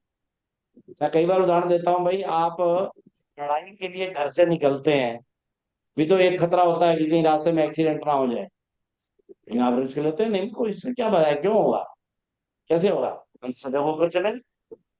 तो लोग शुरू शुरू में कहते हैं घाटा होगा, वास्तव में कुछ और कारण भी होते हैं उनके। लेकिन हम जब उनसे चर्चा करते हैं, खुली चर्चा करते हैं, विषय के बारे में सारा बताते हैं, तो फिर उनका वो साहस जो है वो धीरे धीरे बदलने लगता है। शुरू में हर एक व्यक्ति डरता होता है, कोई ऐसा व्यक्ति नहीं है जो डरे नहीं। वैसे तो हमारे मानेक शाह थे, उन्होंने गोरखों की प्रशंसा करते हुए कहा था इस दुनिया में कोई ऐसा व्यक्ति नहीं है जो डरता ना दर्शकों हो। बंद करो, म्यूट करो तो मेरा अगर वो आवाज नहीं आ कहता है रही कि है, मैं डरता नहीं हूँ, या तो वो बोल झूठ नहीं बोल पाया रहा है हाँ या जी। फिर वो मूर्खा है। देखो भी कैसी डिस्टर्बेंस आ रही। तो वो उन्होंने उसकी प्रशंसा है, तो डर तो आमतौर पर होता है, लेकिन हम चर्चा करके, उनको विषय बता के, और कोई जो वहीं के लोकल स्थानीय और जिन्होंने सफलता से काम किया है, जिन्होंने छोटे मोटे रिस्क लेकर अपने को आगे बढ़ाया है, उनके बारे में चर्चा करके उनकी सफल कथा बताकर, स्टीव जॉब की ना बताना लग जाना, वो वही मानो आप छत्तीसगढ़ रायपुर में है तो रायपुर का कोई सफल उदाहरण हो तो वो उसको बताइए कि ये देखो इसने ऐसा किया, इसको शुरू में घाटा पड़ा लेकिन बाद में इसने हिम्मत रखी तो आज देखो कितना आगे निकल गया भाई। ऐसे स्थानीय उदाहरण बताते हुए, उनसे चर्चा करते हुए, उनको हिम्मत बंधाना कि आप छोटे से शुरू करो, अच्छा ज्यादा बड़ा है उससे काम मत शुरू। प्रॉब्लम भी ये होती है कि काफी बार लड़के जो है ना, वो बड़े बड़े विषय, आज हम 3 लाख रुपए से शुरू करते हैं, 5 लाख रुपए का लोन लेंगे, इससे शुरू करेंगे, इससे नहीं होता। हमने कहा कि आप उद्यमिता से शुरू करो, 20-30 हजार, 50 हजार, 40 हजार जो आपकी रेंज है उससे शुरू करो। मैं तो कई बार कहता हूँ 1000-2000 से शुरू करो। उद्यमिता का जैविक पद ये 1000-2000 से भी शुरू हो सकती धीरे धीरे करके बढ़ते जाओ तो आपको रिस्क वैसे भी कम होगा, आपकी हिम्मत बनती जाएगी, परंतु तो आप साफ कर निकल जाओ। मेरा ख्याल है आज अपने बीच में श्रीमान सुनील शुक्ला जी आए हुए हैं, इसलिए आज हमारे को बाकी प्रश्न रोक कर आज जरा उनको सुनना होगा। Entrepreneurship development institute of India के अहमदाबाद से डायरेक्टर हैं, अपने कार्यकर्ता ही हैं, हमारे मित्र भी हैं, तो हमने निवेदन किया था शायद आज आए हुए होंगे। आए हुए हैं तो जरा देखो भाई। भाई साहब नमस्कार, मैं आया हूँ, मैं उपस्थित हूँ, लेकिन मेरा वीडियो ऑन नहीं हो रहा है किसी वजह से। अच्छा अच्छा अच्छा। शुभम जी, जी नमस्कार भाई साहब। आज हाँ। हमारे बीच में और आदरणीय सुनील शुक्ला जी, जैसा कि माननीय सतीश जी भाई साहब ने बताया, आज हमारे बीच हैं। और आदरणीय सुनील शुक्ला जी जो है अपना एक बहुत बड़ा एंटरप्रेन्योरशिप के ऊपर जो काम करता है, ऐसा entrepreneurship development institute of India, इस नाम से एक बहुत बड़ा इंस्टीट्यूट है दिल्ली में, और उसके आप जो है डायरेक्टर जनरल हैं। और पिछले दिल्ली में नहीं, 3 दशक से एक सेकंड, अहमदाबाद, अहमदाबाद अहमदाबाद हाँ अहमदाबाद में है। और पिछले 3 दशक से जो है आदरणीय शुक्ला जी इस एंटरप्रेन्योरशिप के काम में लगे हुए हैं। और आपकी जो विशेषज्ञता है वो कॉरपोरेट एंटरप्रेन्योरशिप, ऑर्गेनाइजेशनल बिहेवियर एवं एक्सपर्ट रिसोर्स मैनेजमेंट के नाते है। और आप ऑर्गेनाइजेशनल साइकोलॉजी के भी एक्सपर्ट हैं। और भारत में ही नहीं, विदेशों में भी एंटरप्रेन्योरशिप को लेकर के बहुत बड़ा काम आपका है। और ग्लोबल एंटरप्रेन्योरशिप मॉनिटर GEM, इस नाम से एक बहुत बड़ा जो काम चलता है, जो मल्टी कंट्री प्रोजेक्ट है, जिसमें आप काम देखते हैं लगभग 2012 से अब तक उसको देखते आ रहे हैं। और उसके तहत आपने केवल भारत ही नहीं, भारत के बाहर भी south Asia, south east Asia, middle east, Latin America, Africa, USA में भी एंटरप्रेन्योरशिप के ऊपर बड़ा काम किया है। और स्वावलंबी भारत अभियान में भी जो एंटरप्रेन्योरशिप के लिए हम काम कर रहे हैं, उसमें भी सुनील शुक्ला जी का भी बहुत बार माननीय सतीश जी के साथ इंटरेक्शन और बातचीत होती रहती है। और जो यह entrepreneurship development institute of India Ahmedabad में है, उसमें आपने कई एंटरप्रेन्योरशिप के कई कोर्स भी MBA स्टाइल में शुरू किए हुए हैं। तो आज हमारे बीच में हैं, और आज के इस हमारे जो यह चल रहा है वर्कशॉप, उस वर्कशॉप के आज के अध्यक्ष हैं। तो मैं आदरणीय सुनील शुक्ला जी से आग्रह करूंगा कि वो हमें इस एंटरप्रेन्योरशिप, जो जैविक उद्यमिता नया विषय हम लोगों ने सोचा है, उस विषय पे थोड़ा सा मार्गदर्शन करें। आदरणीय अनिल शुक्ला जी। भाई ये मुंबई की टीम जरा देखो, फोटो क्यों नहीं आ रहा उनका, वीडियो क्यों नहीं आ रहा है? शुभम जी, शुभम जी कुछ करिए। पैनल पे हैं, उनको वीडियो परमिशन। जी जी, एक मिनट।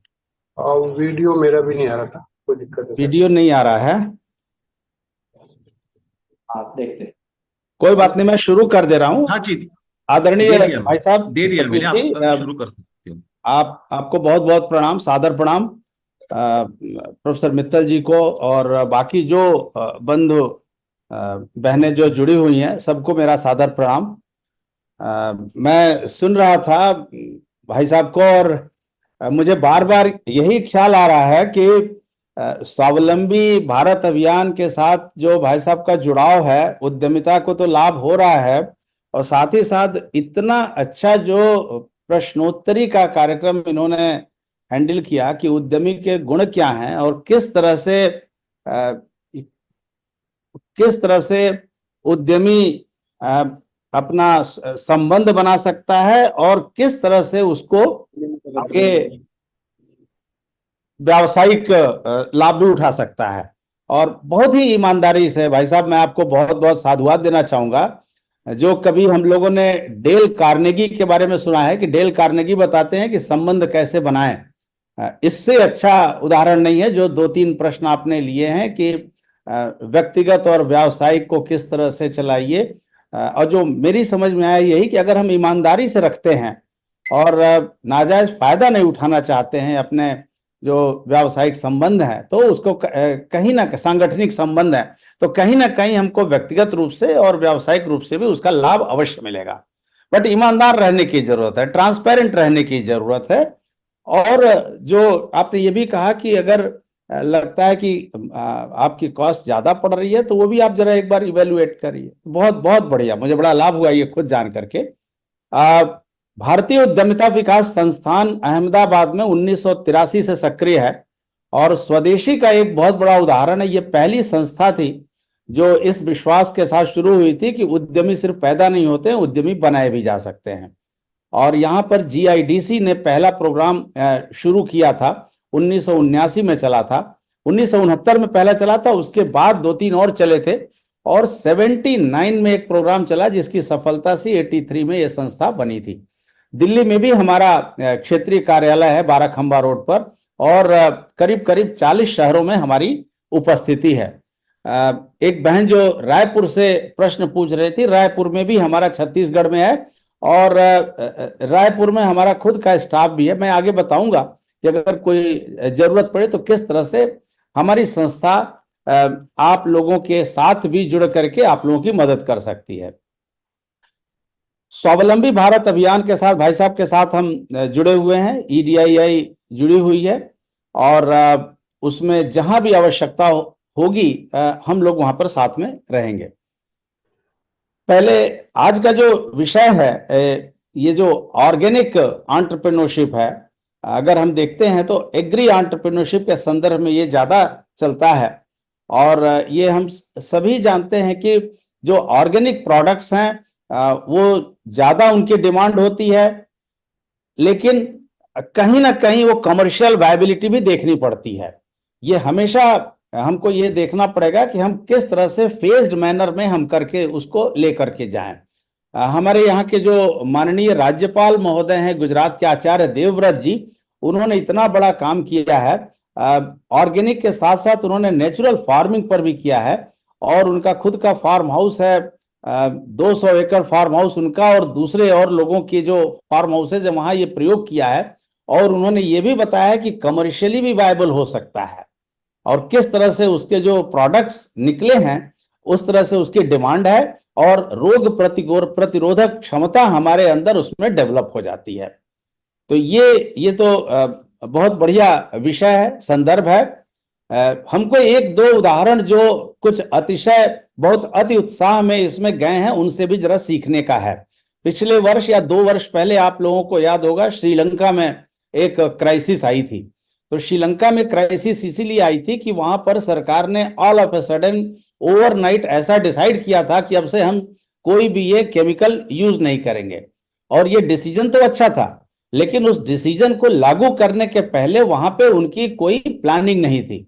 ये भी नहीं था कि इसका क्या इंपैक्ट होगा और उसको किस तरह से हम हैंडल करेंगे। नतीजा ये हुआ कि पैदावार घट गई और साथ ही साथ कोविड के समय में उनकी आय घट गई थी। शायद कोविड का समय ये प्रयोग करने के लिए उनके लिए अच्छा नहीं था, उनके पास पैसे की कमी हो गई और आपने देखा त्राहिमाम हुआ था। भारत सरकार ने काफी उनकी मदद की थी। वो एक एक्सेप्शनल केस हो सकता है, लेकिन ये हमेशा ये प्रेफर्ड है और ये 2-3 साल की साइकिल में अगर हम ऑर्गेनिक प्रोडक्ट्स करते हैं और उसका सर्टिफिकेशन ले लेते हैं तो उसका लाभ होता है। यहाँ बहुत सारे लोग तो ऑर्गेनिक खोजते हैं, जल्दी मिलता नहीं है। कुछ स्पेशलाइज्ड स्टोर्स हैं जहां मिलता है और वहां पर जा करके लोग लेकर के आते हैं। तो प्रोडक्ट बहुत बढ़िया। अब सवाल ये है कि ये प्रोडक्ट अगर है और अगर हम उद्यमी बनना चाहते हैं तो हमको किस दिशा में किस तरह से करना चाहिए। एक आपने ये भी सुना होगा कि, सुना क्या, सबको मालूम है, हम रोज पढ़ते हैं कि आज स्टार्टअप्स हमारे पास बहुत ज्यादा हैं, 1 लाख से ज्यादा स्टार्टअप्स हैं। ये 10 वर्ष पहले की बात है, बहुत ज्यादा पुरानी बात नहीं है। 10 वर्ष पहले तक हार्डली हमारे पास 500 के करीब स्टार्टअप्स हुआ करते थे रजिस्टर्ड। वो उनकी संख्या नगण्य थी ऑलमोस्ट। जो इंक्यूबेशन सेंटर जो स्टार्टअप्स को कॉमन फैसिलिटीज प्रोवाइड करते हैं वो 50 से भी कम थे देश में। आज इंक्यूबेशन सेंटर्स जो हैं हमारे लगभग 1000 के आसपास हैं, स्टार्टअप्स 1 लाख से ऊपर हैं। ये अच्छी चीज है, लेकिन स्टार्टअप्स की जो मॉर्टेलिटी रेट कही जाती है, जो साल में नए स्टार्टअप जो शुरू होते हैं एक साल में उनके बंद होने की संख्या वो आज भी काफी अधिक है। हम लोगों ने खुद अध्ययन किए हैं, भारत सरकार के लिए अपने लिए बहुत सारे इंक्यूबेशन सेंटर्स, हमने 100 से ज्यादा 110 इंक्यूबेशन सेंटर्स को विजिट करके उनके स्टार्टअप सक्सेसफुल और फेल्योर उनका भी स्टडी किया है। और एक चीज जो काफी कॉमन निकली है वो ये है कि उद्यमी को कोई आइडिया अगर पसंद आ जाती है कि हाँ ये आइडिया बहुत बढ़िया है, ये तकनीक बहुत बढ़िया है, तो उसको एक जल्दीबाजी होती है कि बस इसको हम तुरंत इसको इम्प्लीमेंट कर दें। ये बहुत अच्छा है, लेकिन उसके साथ साथ आवश्यक है कि कुछ हमारे अध्ययन करें, हम देखें कि ये कितना वायबल है, कितना फिजिबल है, इसका मार्केट क्या है और इसको करने के लिए क्या संसाधनों की आवश्यकता पड़ेगी और ये संसाधन हम कहां से लेकर के आएंगे। ये थोड़ी सी एनालिसिस करनी जरूरी होती है। जब कोई आइडिया हम सोचते हैं, चाहे वो छोटी हो, माइक्रो एंटरप्राइज का हो, इवन लाइवलीहुड का अगर है या स्मॉल है, मीडियम है, उसमें 3 तरह की चीजें देखनी होती हैं। पहले तो ये है कि हम जो प्रोडक्ट बनाना चाहते हैं, चाहे वो मैन्युफैक्चरिंग का है या सर्विसेज का है या इवन ट्रेडिंग का भी हो, तो उसके लिए जो आइडिया है उसके लिए क्या तकनीकी हमारे पास आवश्यकता है, क्या हम करना चाहते हैं। तो तकनीकी जो विशेषज्ञता या तकनीकी संसाधन क्या है, जिसको हम कहते हैं टेक्निकल वायबिलिटी। उसके बाद देखना होता है कि क्या इसका मार्केट कहाँ है, इसका मार्केट कहाँ है, कौन किन लोगों के बीच में इसकी डिमांड होगी, और क्या जिस दर पर हम सोच रहे हैं, जो हमारे मन में है, इस दर पर लेने के लिए वो तैयार है, मार्केट है या नहीं है। और अगर इस तरह का सिमिलर प्रोडक्ट मार्केट में है, उसका रेस्पॉन्स क्या है, क्या जो कीमत हम सोच रहे हैं हमारे मन में जो है उससे ऊंची कीमत पर है या हमसे कम कीमत पर है। अगर दूसरे प्रोडक्ट्स हमसे कम कीमत पर हैं तो क्यों वो हमारे पास आएंगे।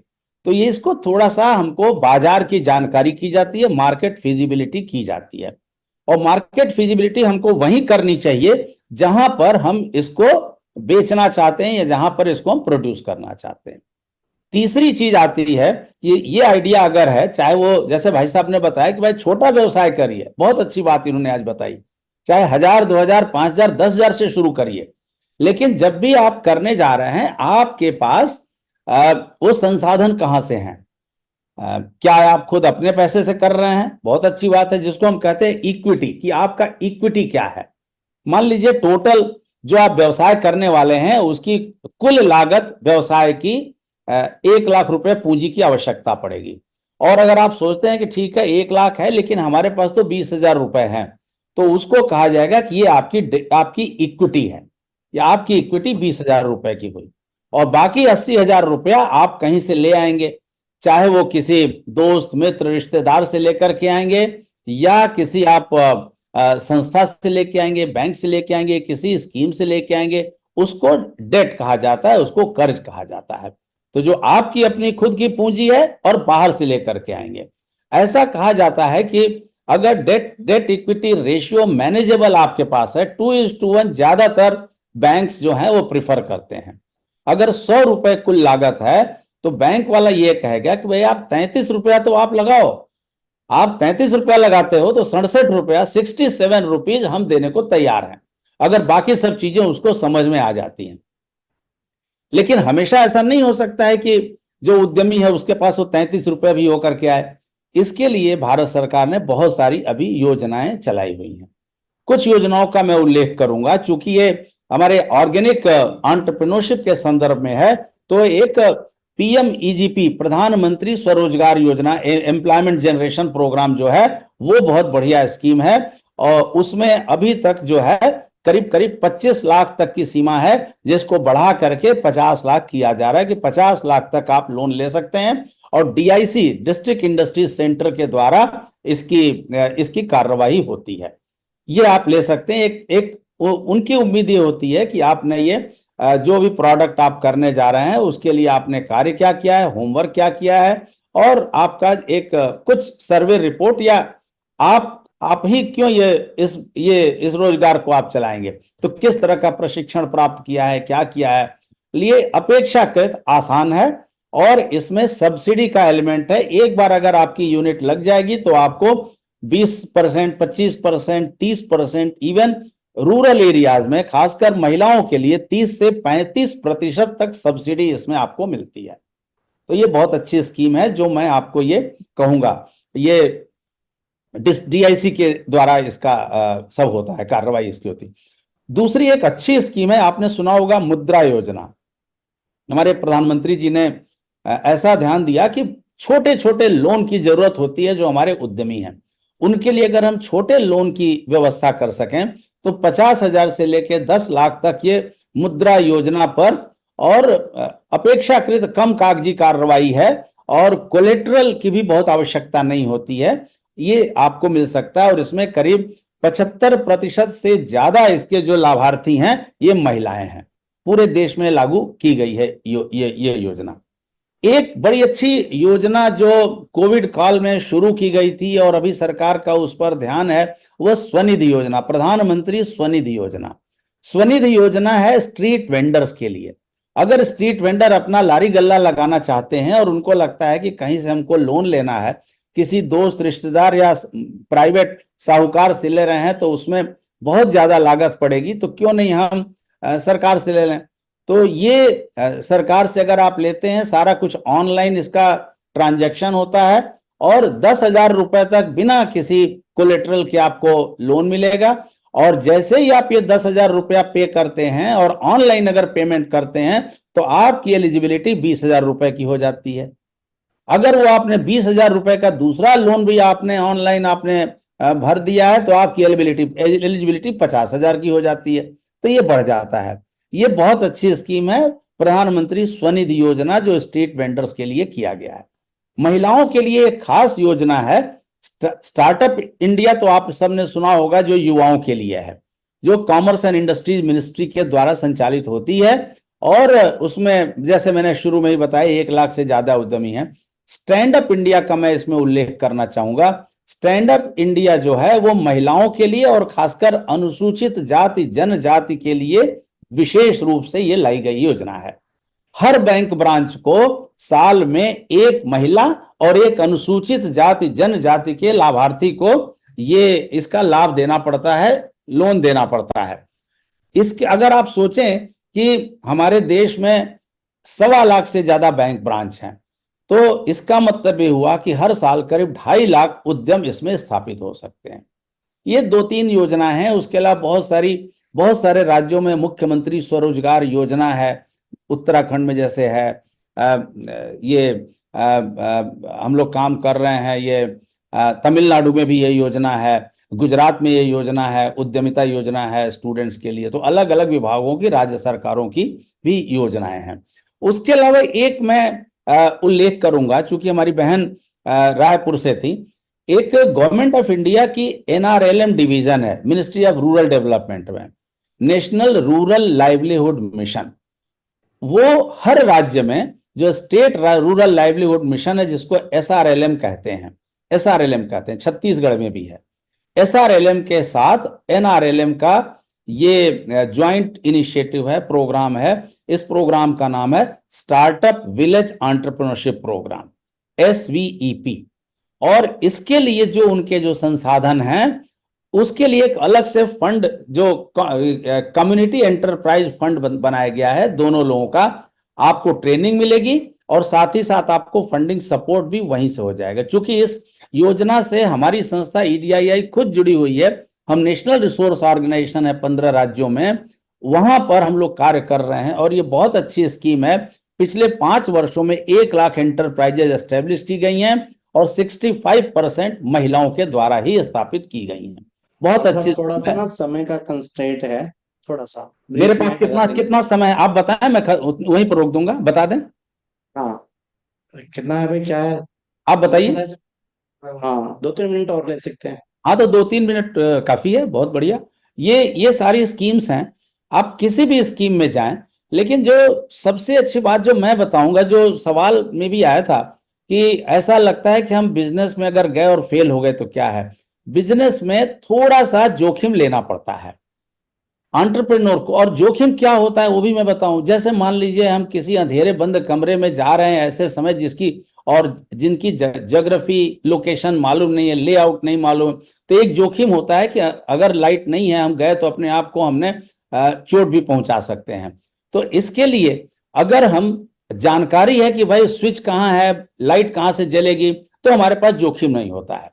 तो जिस बिजनेस पे भी हम जा रहे हैं, अगर हम उसके बारे में थोड़ी जानकारी कर लें, ज्ञान अर्जित कर लें कि उसके बारे में नॉलेज क्या है, उसको स्थापित करने के लिए स्किल क्या चाहिए, और साथ ही साथ क्या सपोर्ट इकोसिस्टम है, अगर उस क्षेत्र के कुछ उद्यमी हैं उनसे मिलकर के हम जानकारी कर लें, तो जोखिम की संभावना काफी कम हो जाती है। एक ही चीज मैं और अंत में कहूंगा, जो बहुत सारी क्वालिटीज तो भाई साहब ने बताई है, एक क्वालिटी है जो उद्यमी को दूसरे लोगों से अलग करती है, वो उसके विचार की क्षमता होती है। एंटरप्रेन्योरशिप के बारे में कहा जाता है कि यह सिर्फ एक करियर वोकेशन नहीं है, यह जीविका का संसाधन नहीं है, ये आपकी मन स्थिति है। It's a state of mind. अगर आप उद्यमी हैं तो उद्यमी की तरह से विचार, उद्यमी की तरह से सोच, उद्यमी की तरह से जीने की कला हमारे अंदर आनी चाहिए। अगर हमने उस एंटरप्राइज को ओन किया है, अगर हम गलतियों से सीखें, चाहे अपनी या दूसरों की गलतियों से, उनके अनुभवों से हमने सीखा है, और अगर हमारे अंदर आत्मविश्वास है, तो हम जरूर कार्य कर सकते हैं। एक भर्तृहरि का श्लोक है। भर्तृहरि ने कहा है कि प्रारभ्यते न खल विघ्न भयेन नीचैः प्रारभ्यते विघ्न विहिता विरमन्ति मध्याः विघ्नैः पुनः पुनरपि प्रतिहन्यमाना प्रारब्धमुत्तम जनाः न परित्यजन्ति। उन्होंने कहा है कि दुनिया में 3 प्रकार के मनुष्य होते हैं, प्राणी होते हैं। एक तो यह जो तीसरी श्रेणी में है, वो विघ्न बाधाओं के डर से कोई कार्य शुरू ही नहीं करते। जो दूसरी श्रेणी में होते हैं, बड़े उत्साह से शुरू करते हैं, लेकिन जैसे ही कोई विघ्न बाधा आती है, वो वहीं पर विराम कर लेते हैं कि बस हो गया, वो यू टर्न ले लेते हैं। लेकिन जो उत्तम श्रेणी में होते हैं, वो विघ्न बाधाओं के बार बार आने पर भी जब तक उनका कार्य सफल ना हो, रास्ता नहीं निकाल ले, वो छोड़ते नहीं। यही उद्यमी का ये लक्षण है, उद्यमी के ये गुण है। तो ये अगर हम अपने अंदर डेवलप करेंगे, तो हम अपना भी कल्याण करेंगे, देश समाज का भी कल्याण करेंगे। और जिस भावना के साथ ये स्वदेशी जागरण मंच ने ये कार्यक्रम, ये परियोजना शुरू की है, हम उसके साथ पूरा न्याय करके इसको भी सफल बना सकते हैं। बस बहुत बहुत आभार भाई साहब, प्रणाम आप सब लोगों को। समय कम रहा, लेकिन मैं अगली बार फिर जुड़ूंगा और कुछ और मैं भी सीखूंगा और कुछ अपने अनुभव साझा करूंगा। जी धन्यवाद। धन्यवाद आदरणीय शुक्ला जी का। और आज का यह जो सत्र है हमारा चौथे दिवस का, वह बड़े ही रोचक तरीके से और विभिन्न जानकारी वर्धक, और आदरणीय शुक्ला जी ने भी जो विषय रखा है, उनका जो पूरा अनुभव है, वो हमें जानकारी में मिला है। एक सूचना आप सभी के लिए जो है, वो ये कि कल का जो हमारे 5वें दिन का सत्र है, वो खुला सत्र रहेगा। और यह जो जैविक उद्यमिता का विषय, इस विषय को हम नीचे तक कैसे ले जा सकते हैं हमारे प्रांतों में, जिलों में, इस विषय पे प्रांत सह ऐसी चर्चा का आयोजन होगा। तो कल इस विषय में हम क्या कर सकते हैं, उसको कैसे नीचे ले जा सकते हैं, प्रांत की क्या रचना बना सकते हैं, इस विषय में तैयारी कर करके बैठे। और आज के इस हमारा जो वर्ग चल रहा है, इसका आप सभी का बहुत बहुत धन्यवाद। और धन्यवाद देते हुए अंत में मैं सुनीता दहिया जी, जो हमारे दिल्ली की स्वावलंबी भारत अभियान की कार्यकर्ता हैं, उनसे आग्रह करूंगा कि कल्याण मंत्र के साथ में आज के इस दिवस को पूरा करें। सुनीता जी दहिया। आप सभी को मेरा नमस्कार जी। आप सभी नमस्कार मुद्रा में सीधे बैठेंगे और मेरे साथ दोहराएंगे। सर्वे भवन्तु सुखिना, सर्वे सन्तु निरामया, सर्वे भद्राणि पश्यन्तु, मा कश्चित् दुःखभाग् भवेत्। ओम शांति शांति शांति ही। नमस्कार जी। नमस्कार।